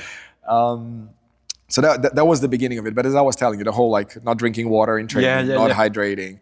It was very old school. It's like grit it out. Part of the first gym and part of that culture where the training was like that. The diet kind of followed that same path. Absolutely. Okay. Absolutely. It was very gritty and just grind your teeth, be hard, go forward and that's it. Exactly. Which is, as we know nowadays, not the best way. No, especially for longevity. Yeah, exactly. Especially for longevity. So, and I only got in contact with that longevity part of it pretty much when I was in Czech Republic already. And that was a lot of conversations that I was having with guys that were competing in bodybuilding, funny enough. Yeah. Those were the guys that got me into, but just not to do too much of a segue, from big pasta bowls, I then realized, okay, this is making my belly heavy. I don't feel good, gas, intestinal stuff. Then I had the nervous tension, right? Diarrhea and stuff. And I was like, this is not a good system. And I started asking around the more senior guys, what do you guys eat? Do you also eat these pasta bowls? And I'm like, look, sometimes if I feel like it, but normally, no, I try to get a clean carb source. You can have bread. Bread is okay back then. They were telling me, just don't go overboard with a big steak. Yeah. Don't eat anything with a lot of protein because it's going to stay longer. You're going to digest it for much longer. You're going to digest it well, and you're going to feel heavy during the fight. So up to Prague, that was pretty much my instruction level. Clean carbs, low on the protein level, get some fats as well, get some good positive energy out of there, nuts, avocados, stuff like that. Get your olive oil, nice and rich. Portuguese people, man, we drink olive oil. I love it also. Nowadays. Yeah. And that was pretty much it. Then in Prague, going to the gym, starting to complement, because that's when I started feeling some of the injuries. And I started feeling, I need to recover smarter. I was also going out a lot, drinking, not sleeping well, feeling invincible, whatever, going out on Thursday. By the way, Mondays were crazy as a night out in Prague. So going out on Mondays, then Wednesdays, and then Friday, Saturday, right? And then training pretty much all of these days as well, and the next day too. At a certain point, it caught up with me. And I started feeling aches and pains, knees, hips, sometimes a lot of kicking. So my hips started feeling weird. My back started feeling some weird stuff that now I know were the first disc degenerative symptoms. That's that pinching feeling, those first pinches that you're like, I feel like I'm about to get stuck. I'm not stuck yet, but I feel like something is about to get stuck here, right? Yeah. That's when I started feeling them, and that's when I started talking to the guys in the gym, right? Because at a certain point, I was like, maybe I could get a little bigger, I was always more like long and lean. Yeah. And the guys started telling me, so what's your diet like? And I started telling them. It was not too bad, but it was clearly not optimized. My protein level was too low. My carbs were not exactly clean all the time.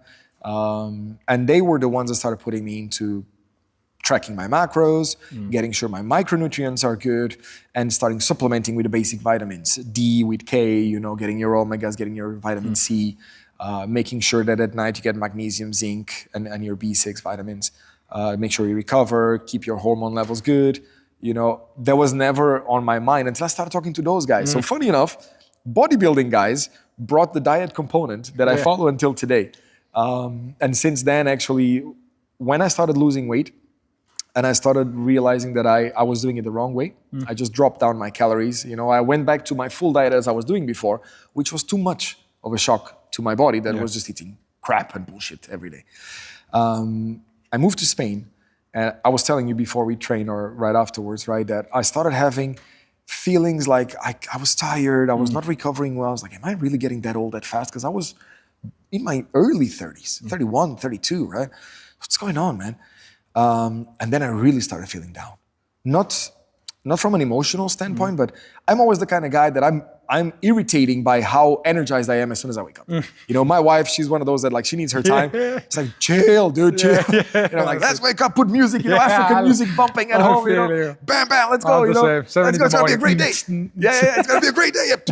You know, and my wife's like, what the hell, man, chill. So that was not there, Miko. Okay. That was not there, man. One day. It was not like one day I woke up and I couldn't get out of bed. It was like little by little, I had less. Levels went down. Up to I got to the point that I woke up and I was like, oh man, I wish I would just stay in bed. But I hadn't trained that hard before. Yeah. I hadn't had any experience physically that I would say like, yeah, it's because of this. No, nothing. And that funk never got out. I always stayed in that hole a little bit. I was like, what the hell? Okay, let's go do some blood samples because I stopped fighting. So I stopped getting my routine checks. And I was like, okay, maybe we should do that. I also got afraid of getting routine checks because I knew what I was doing. I knew how big and bullshit I was getting in my body. I didn't want to go and see my levels all like exploding. So like, I'm going to give it a little bit more time. Once I drop my weight down, then I'm going to get my blood sample. But then I started feeling those stuff and I got my blood samples. And I started realizing that my hormones were out of whack. All the important ones were low. All the bad ones were high. Cortisol was high. Testosterone was low. Estradiol was low. And I was like, nah, man, something is not. Estrogen was going up. And I was like, what the hell, man? And I never did any hormone replacement, nothing. So there was no exogenous, you know, reason that I would have stopped or something that I heard from the guys that used to take them. It's like, what's going on, you know? Got my blood test. Yeah, that's it. My hormones are not good. Basically, I shocked my body with a ridiculous diet. If it would be nowadays, maybe I would be injecting Ozempic as well or something, you know. I just couldn't deal with the fact that I was that big, you know. I couldn't recognize my body. I was out of shape. And that brought me back to training as well, going back to doing sports. And that's when I went and I saw an endocrinologist after that, right? Because they saw, you know, here in Spain, they put those asterisks next to each data that is not good on your blood test. Man, mine looked like a Christmas tree. It was all stars everywhere, you know? Yeah, and they were like, man, look, some things are too high, like your B vitamin, B12 is extremely high, it's like 1,000% above. Are you taking some? Yeah, maybe I'm taking too many supplements, you know? That was a mistake as well, right? Because I started taking it, but I was not really checking because, for example, B12 comes in a lot of stuff that you don't realize. Pre-workouts have B12, but then you take B12 at night, you eat meat, red meat, blah, blah, blah, everything compounds, and at the end of it, you have a huge amount of B12 that's also not good. Everything should be standardized, you know, in your body. So I go and I see an endocrinologist. First experience with an endocrinologist, she tells me, yeah, your BMI, your body mass index is too high. And also, I think you're too big. You should lose weight. It's like, yeah, I'm trying, lady. I'm doing my best here, man. It's like, okay, I'm going to give you a diet plan. We're going to clean up your diet. My lipid levels were not good as well. My enzymes were pretty high. I'm going to give you a diet here, and there you go. 1,800 calories a day, Miko. Oof. I was 100 kilos pretty much, 100, 101. 1,800 calories. Was it tough for you? It was impossible. It's unhealthy. You should not do that, you know. And that was at the time that I started doing Muay Thai as well here. So you're burning and, well, no. And I was recovering from an Achilles tendon rupture at the same time. Well, still, this is supposed to take a year to 18 months. It took me 4 years to go back to training. Every single thing I could have had in terms of better recovery, it happened to me. And I always try to follow it religiously. Again, just genetics, you know, and wear and tear. So, yeah. I started working with her, man, I felt worse and worse and worse. I was dropping weight, but most of what I was losing was muscle. So I was getting skinny fat. You know, I saw that my muscle mass, my definition was disappearing and my body looked like one of those paintings, you know? It's like, man, this is not good. Again, working out in the gym, and one of the guys tells me, man, what's going on, man? I see you like you disappear. Are you sick? Are you okay? It's like, look, man, I got these tests. I am working with an endocrinologist. She gave me a diet. Like, do you have it? Yeah, I showed it. I was like, are you stupid? Man, you're 100 kilos. How are you eating 1,800 calories a day? You can't. Your body's overclocking, trying to make up for this. You're retaining fat because your body's in shock and you're losing muscle. So it's not good. Go talk to this guy. So he gave me a contact of a guy that was working with diet plans, with whole preparatory plans for bodybuilders here in Benalmádena. Carlos, you know, thank you so much, man. You helped me a lot. And Carlos looked at it and was like, this is criminal, man. You should put this lady in court. She's destroying your hormones. Go do a blood test now. I went to do it, man. It was everything. Every single factor was worst. And all the good ones were even lower than they were before. So I dropped that plan from the endocrinologist, started working with Carlos on the plan that he gave me. Suddenly, man, I started feeling much better. I started losing fat. Little bit of muscle was gained. Again, still not enough, which is normal because I was still on a deficit. So it's very hard for you to gain there if you're natural. But I could see improvements on my mood, on everything. And that was really the gateway to trying to really make a scientific method of my food, my supplementation, my recovery. And it all goes together with warming up, with everything, and trying to prevent injury, connecting that to the gym workouts, making sure that all my stabilizers are good and strong. And even then, you see, I break apart. So imagine if I didn't do it, right? But yeah, nowadays it's like breathing, it's like sleeping and going to the toilet. Supplements, warming up, taking care of my body is fundamental, right? I got 3 kids. I want to make sure I can stay as active as possible and in their life, right? Of course. So again, see, there's a drive for it, right? So I try to stay on top of it. Yeah. It's not always easy. Again, it's a lot of a family culture thing as well. Eating together and you know, Yeah. just, okay. And although, yes, it definitely is an excuse, the whole kids thing. And if Yeah. your wife has different habits from you, I love you, baby, you know it, but you don't eat good. But in the end of the day, of course, it's discipline. Yeah. And it's up to you to stay on top of what you're doing. And the best thing for me, funny enough, is inflammation causes pain. I got so many stuff that is messed up in my body that if I eat one meal badly, the next morning, my body's gonna be like, there you go, idiot, there you go. And I feel it. I have the same. So that helps keep things in check. So I try to eat as clean as I can. Yeah. I deviate 1 to 2 meals a week. So yeah, I try to keep a good balance, 80-90% to 20-10%. There with clean meals, I try to keep my macros. I use apps, Chronometer. You guys don't sponsor any of us, but you should. Keeps you in track of your food. You log in your food and you make sure that your micronutrients are there. Okay, yeah. You make sure your macronutrients are there. So I try to keep an eye on it. Again, I'm not competing, so I take it as easy as I can. I don't want it to be a stress factor. Yeah. But I don't want, for the lack of it, to become a stress factor due to pain, right? So that's what keeps me honest, let's say. My body keeps me in check. I should listen more to it when I come train here. But I try to do as much as I can outside to stay, you know, on top of things and make sure I'm healthy to do what I like. Of course. Now tell me what kind of breakfast you eat. You do have it's always the standardized. same. It's always the same. Same, yeah. Let me Same. know your standardized breakfast. My whole family, my own direct family, my wife's family, they all think I'm nuts. Like, why? How can you eat? You don't get tired of it? No. Look, I found stuff I love. So for me, is this cereal bread, 1 slice of cereal bread. It's 2 full eggs, 3 egg whites on it. I may put a little bit of goat's cheese for taste on it. I salt it enough so that I feel that my minerals are good in the morning. So first thing when I wake up in the morning, a lot of water. So I drink about 400 milliliters to half a liter of water. Get really nice hydrated, especially now in the summer, man. I wake up dry. So yeah, I get my water up, then I get my eggs with the bread. Get a couple of fruit as well before workout. Then I do my normal gym workout where I work on stabilizer, and I'm gonna be working on my knee now for a little while and making sure that's fine. I get my protein shake afterwards, and that's pretty much until around lunchtime. Okay. Let's say. That's my food until lunchtime. Then at lunchtime, I always get a clean source of protein. So it's either red meat, white meat, fish. Seafood, I got big into seafood when I got back to Malaga because Portugal is big into seafood, but Czech Republic, you don't want to risk seafood mostly. Very good restaurants, expensive though. So there I reverted more to white meats, you know, poultry stuff, red meats as well. Here I'm back into seafood as well, and then a clean source of carbs. Normally for me, it's potatoes, sweet potatoes. I will get some rice here or there as well when I just feel like it. And then on my cheat meals, normally it's the burger with the kids because that's their favorite thing. So That's your favorite cheat meal? Yeah, burger, man. That's it. That's a big, giant damn burger with the waffle fries. I love it. Some alioli or something like that. Oh, yes. That's, I don't look at it. And the thing that I do consume that is not so healthy, but I get to 1 pop of soda a day. So it's 0, whatever it is, either Pepsi, Cola, whatever. I get 1 of those cans to get my sweet tooth out of the way. Because I love sweets, man. That's always going to be my problem. What's your favorite dessert? Oh, man, so many. So many, man. Okay, if I had to choose just one. Oh, damn, man. You can say 2, it doesn't matter. Yeah, look, brownies are definitely there. Cheesecake is definitely there. Do you have any specialty what you make yourself? I don't know. I made actually a rule to myself that I would never learn how to cook sweets. Because that's dangerous for you. If you Man, love sweets, then you I cook would for yourself. roll into training every day, man. I wouldn't need a bike or a car. I would And just then roll everywhere. Then your knees are even more. That's it. That's it, man. I would need one of those electric chairs moving around.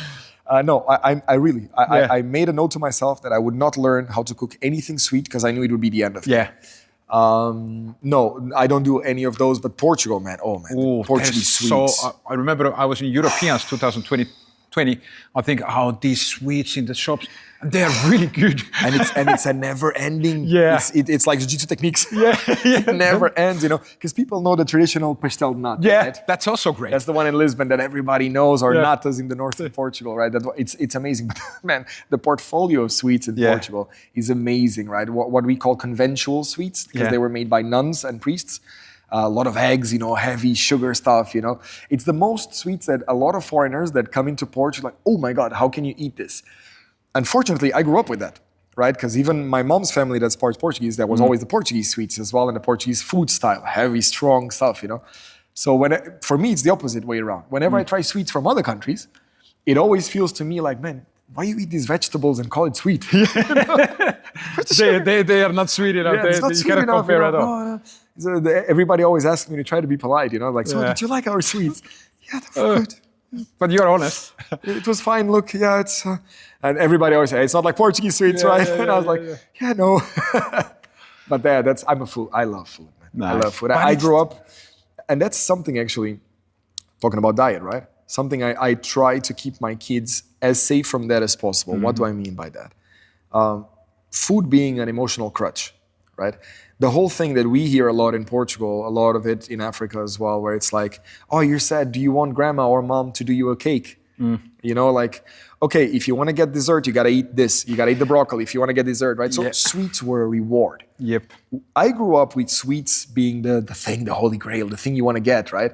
To the point, Miko, that my first ritual when I started living on my own and paying my bills and everything was I would always eat dessert before my meal.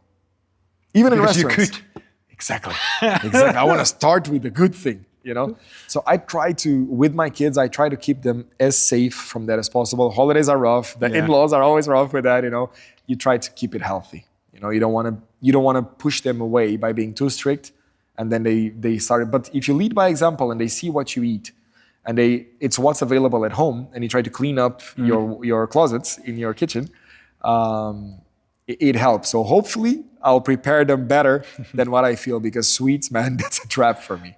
I feel you. If I don't buy them, it's no problem. But if I have something in house, it haunts me until I eat. Only you do shopping for your house, right? Yeah, yes. Yeah. Luckily, always. What is the big dream, man? Do you have some kind of stay healthy? Kids are healthy. You're gonna stay now in Malaga. What's the plan to stay here and live here, or? Yeah. Look, Malaga has been amazing to me. Yeah, amazing to me. Again, I lived in many countries. It's my favorite experience right here. Stability has been great. The weather helps. People help. And here's a nice vibe. Yeah, for me, it's a great balance between the south, where I grew up in Africa, and the northern that becomes sometimes too strict. So sometimes it's rough to get administrative stuff done in here. Sometimes traffic drives you crazy, But at the end of the day, it allows you to compensate for everyday stress in a way that is really helpful to me. It really matches my energy level. The weather definitely helps. The culture, the people, it's amazing. Again, I always say the joke, I only leave if somebody grabs me and pushes me into the plane, Otherwise, life has been as good as it can here. In terms of dreams, that's funny, right? That was the other turning point in my life, and I don't want to sound too cliche, but kids change your priorities. I know. Yeah. They change the way they push you towards goals. So before that, I was kind of going around half lost, I'll be honest. I was working to pay my bills. Just like I chose law to get away from mathematics because I hated mathematics. All my choices were kind of like that. It was like more moving away from something I didn't like. This is okay, so this allows me to pay my bills and train, which is what I wanted. But again, as I was telling you, competing and making money out of what I loved was also not a great part of it. So I was in that limbo and I was like, man, what am I doing, Kids brought that stability. It's like, okay, I got to do something with my life, right? So if before you were not taking your job seriously, because it was just a way to pay your bills, and you could always get another job. It's not something you love and depend on anyway. Then it became, okay, I gotta do my best here. because I want to be an example for these guys, and I got to pay their bills as well, not just mine anymore. Because if I was in trouble before, man, I get my backpack, I move into another country. That's what I was doing before, you know. Not anymore. Not anymore. So yeah, they changed a lot of that. My goal right now, as cheesy as it sounds, is I want these kids to grow up looking at me as really an example, as somebody they want to look up to. Good. I didn't have a lot of that growing up. I always had to look around, you know, and try to find bits and pieces from this person and that person that I could put together and try to follow the good parts, learn from the bad examples I saw from them. And if I can make myself into as much of a global example for these kids as possible, man, that will be an amazing goal for me. I think you are doing, you know, great job. Like you are thinking about these things and you are implementing good things in your kids' lives. And I think you are doing an extremely good job. It's a rough balance, man. I was telling you, my kid just broke his arm yesterday, right? And and now I got my knee. Yeah, I got my knee. My wife's gonna Daddy is home. Yeah. What is this? But this is really good for you. Yeah, imagine my wife's position. It's like, so I got one with a broken arm, one with a broken leg. Like, and still we are like, but it's sports is essential. It's so good for you. Oh yeah. No, she's a sports nut as well. Yeah, no, she was playing tennis very high level. She was number 3 juniors in tennis in Europe. Before she got the full paddle bug. Oh yeah. But if she played tennis before, she must be killing it in paddle. She's good. She's really good. She's good. She's really good. Man. I'll never get into that because I don't want to get my ass kicked by her. Like, at home is enough, you know. Exactly, I don't want to get my ass kicked by her outside of the house as well. No, she's good. She's very good, man. It's good. But yeah, the bug bit her to a level because that's the thing with her, you know, which is something that I also like my kids to see, but also learn from on both sides. Her drive is insane. It's like my little one, you know. That's why Jiu-Jitsu is so good for both of the kids. It's stuff like this. Her drive is so crazy that she didn't do anything for maybe 10 years. No sports at all. Coming from a background of doing sports every single day, being almost a pro, you know, very good level, European level. So that's good level, man. That's higher than I got in my sports. To nothing. And happy about it. Fine. No gym, nothing at all. When I say nothing, it's nothing. Yeah. Pure genetics to look good, you know? And to then start training tennis a little bit, to now training many times, 3 times a day. 3 times a day she will play paddle. Yeah. So you see, that's where I like that my kids see that both of us do sports, that both of us have drive, that both of us try to stay healthy, you know, that we do healthy stuff with our lives.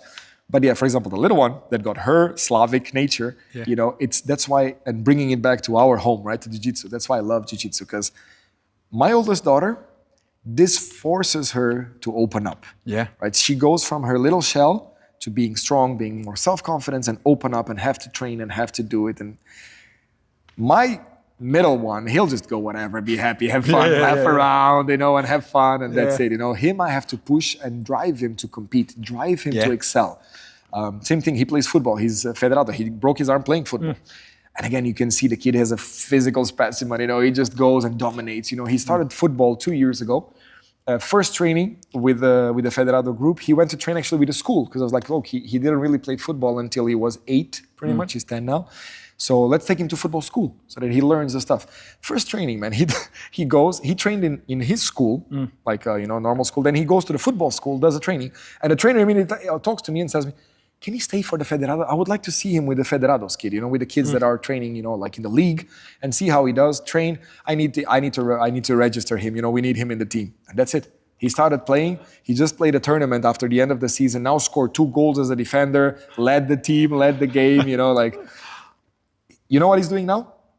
Natural reaction for me would be like, Dad, I think I can be a football player. And I'll be like, yes, I'm going to talk to my wife. I don't have to work for much longer. He's going to pay the bills. We're going to be rich. You know? No, first thing he tells me, Dad, I would like to play handball. Do you now? God, there goes your money. God damn it, man. That's my plan, man. My retirement fund, man. What are you doing? You know, like, so I try to be supportive, and I hear his handball trainer from school comes to talk to me when I pick him up from school. And he goes like, hey, sorry, can I talk to you? He's like, yeah, sure. I know who you are. You're the handball trainer. It's like, yeah. Damn you, man. You're messing up the whole thing, man. The plan is you're messing up the thing, man. And he goes like, your son, man, he's a specimen. He's a specimen. And I could see my kid's head inflating like a damn party balloon, you know? And he's like, he came to play with us, man. I need him in the team, man. He's so good. If he trains a little bit, he can go so far with it. And I was like, how far can handball take him? Yeah. Exactly, you know? And I could see the guy and I was like, I'm joking, it's fine, you know, I don't want to say, but I could see my kid's head, you know? Yeah.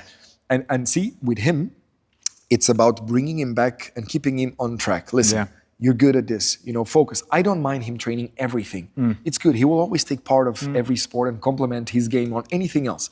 It'll always be a good base, whatever. Like, look at you with wrestling, you know, like that. No better base for what we do here. But make sure you focus on the one thing you're good. The kid was natural here. Yep. You know, little training, regional champion, Andalusian champion, national champion, and good. The kid's good. Yep. He comes back here training once every 3 weeks. He goes for the competition training on Sundays, and he gives trouble and submits a lot of the kids that are now going for competition. Yeah, and they train every day, the kids. Like, So almost. And it always gives you that feeling as a dad, right? How far can you push a kid that you see as a natural, Yeah. not to saturate him Yes. and make him dislike? That happened with me, for example. Stupid example, but with piano, right? My mom, I was telling you, my mom's family, you had to learn something with arts. Piano was the base, you know, everybody learned a little bit. I fucking hated piano, man. I had this Chinese lady, was a teacher, very strict with a little stick. Yeah. So you would miss a note and bam! Yeah. And I was like, man, I hate it. I was crying. I was asking my mom, please, I'll be good. Don't put me there anymore. I was jumping off. They put me in the conservatorium in Portugal. I was jumping out of the window. I would enter. I would leave the first room, jumping off the window and getting out from the first floor. And then my dad was like, what the hell are you doing? You know how much I'm paying for this? Just for you to run out of the window? Are you crazy? And I hated it. Today, man, I'm so I love music, man. I learned guitar by myself. You know, I would love to be able to play piano. It's amazing, man. I actually got a little one for my kids to learn, you know. And, See, then it's kind of electric. This electric one, you know, because again, I try to bring that to them as well, that balance, right? Arts, sports, sciences, you know, and see that balance. But yeah, going back to the kids and the development, the little one, like his mom, I gotta stop him. So the oldest girl is just, I just want her to open her up, and of course, I want her to feel safe as a woman, right? So that's great. The middle one, I need to push him because he becomes super fast, very good, very natural, good ability, and doesn't really recognize the value in it anymore. Yeah. You know, but that will mean he will always be average if he doesn't keep pushing. He will be a good average, but he'll never be excellent, right? And he needs to understand that. So as a dad, balancing that. Then I got a little one who's a maniac, full berserk. He only understands 110% or I'm not gonna go. So you see him train here. Funny with Nikita, for example, you know, two Slavic personalities, you know, going at it, but mine is huge. His name is Max. We call him the Maxtodont at home. He's giant. He's one head bigger than all the other kids his age. You know, he plays football as well. Yeah. He's the kind of kid that he goes, plays football. They put him in any position because he just enforces the game, you know. And you will just see him go forward and kids falling left and right and left and right and left and right. Love it. And I tell him, go say sorry. Why? I'm stronger. I was like, Jesus Christ. Chill, you know. You're friends, you know. It's a sport. You gotta. And same in jiu-jitsu, you know. I see him grabbing the kid. You know when it's. I'm gonna. And I was like, Max, because I can see the kid panicking, you know. But then you have like a different one because you need to control a little bit in a different way. But that's a challenge of being a parent. Yeah, absolutely. Especially when you have many kids. I only have one, so it's a little bit easier. How old is your kid? Mila is turning 17. Oh man. Okay, I gotta ask you a few questions. She's 17. I gotta ask you because mine is turning 16, Mia. Ooh, she's turning 16 this summer, right? So, where does she live? Does she live here? She lives in Finland. In Finland? Yeah. Okay. Do you see her often? Do you I go a couple of times a year to Finland to see her. So Mila, I love you. So she's amazing. She's really smart. She has her own place. She's independent. She's only 17. She lives by herself now, and she studies and she's doing amazing job. So I'm really proud of her. Of course, I would love her to train jiu-jitsu, but I'm not going to force it. No point. And actually, she used to train with me. She used to live with me here in Spain a long time ago, and we did some jiu-jitsu together, and she was amazing. But again, I'm just proud that she became this young, smart that's girl, and I'm super proud. 17 living by yourself. Yeah. Okay, Mia, you're 16. You got a year, no pressure. You got a year to get your stuff together. You're amazing. I love exactly. you too. Exactly. But the Mila is amazing, and kids are amazing. So happy Father's here. Yeah, absolutely, man. It's again, you were talking about objectives, right? And the more circles I turn around it, the more I realize that's my main. I live for those guys, you know. Yeah, definitely. I was very lucky that I got a great person to be my partner in life. Yeah. I was extremely lucky. I made some choices there, drinking before. But, you know, sometimes it's just about connecting personalities, and we just connected, and Yeah. it's great when you find that balance. That's it. Right? That's And it. I had to say it because she will be watching, so just in case. And I think it's also like everything what we do is like also because I made so much mistakes, and I even ended up in a situation where I couldn't travel because of my decisions. I needed to explain that to my daughter and everything. But nowadays, I'm really proud because everything what I do, all the legacy, what I'm building now, I'm building for her. Yeah. And I think that's very important. Like all the decisions what I made, everything lead to this, and now I can build something for her, which is gonna last, and which is, you know, my legacy to her, and I that gives me power to work every day. That's the thing, man. That's the thing. Yeah, look. Yeah. feel me When I think about, you know, the last MMA fight, you know, that losing that fire. Yeah. Those kids bring a fire that is so different. Yep. It's And that one will never stop, you know, because everything going well as it should, you know, we're gonna leave here before they do, Yeah, right? So exactly. I don't think that fire will ever get out, No. man. And that's an amazing one, because sometimes, you know, you just feel like, okay, maybe I can chill a little bit, Yeah. you know, maybe I don't have to. But then I was like, you look around and you're like, shit, they're seeing me chill, you know, like, damn it, okay, I can't be too chill, you know. Let's get moving. So yeah, no, it's amazing, man. It's amazing. It's been. It's the most challenging thing in your life, most Exactly. probably. And you cannot prepare for yourself. Like nobody gives you true guidance. And of course, every kid is different.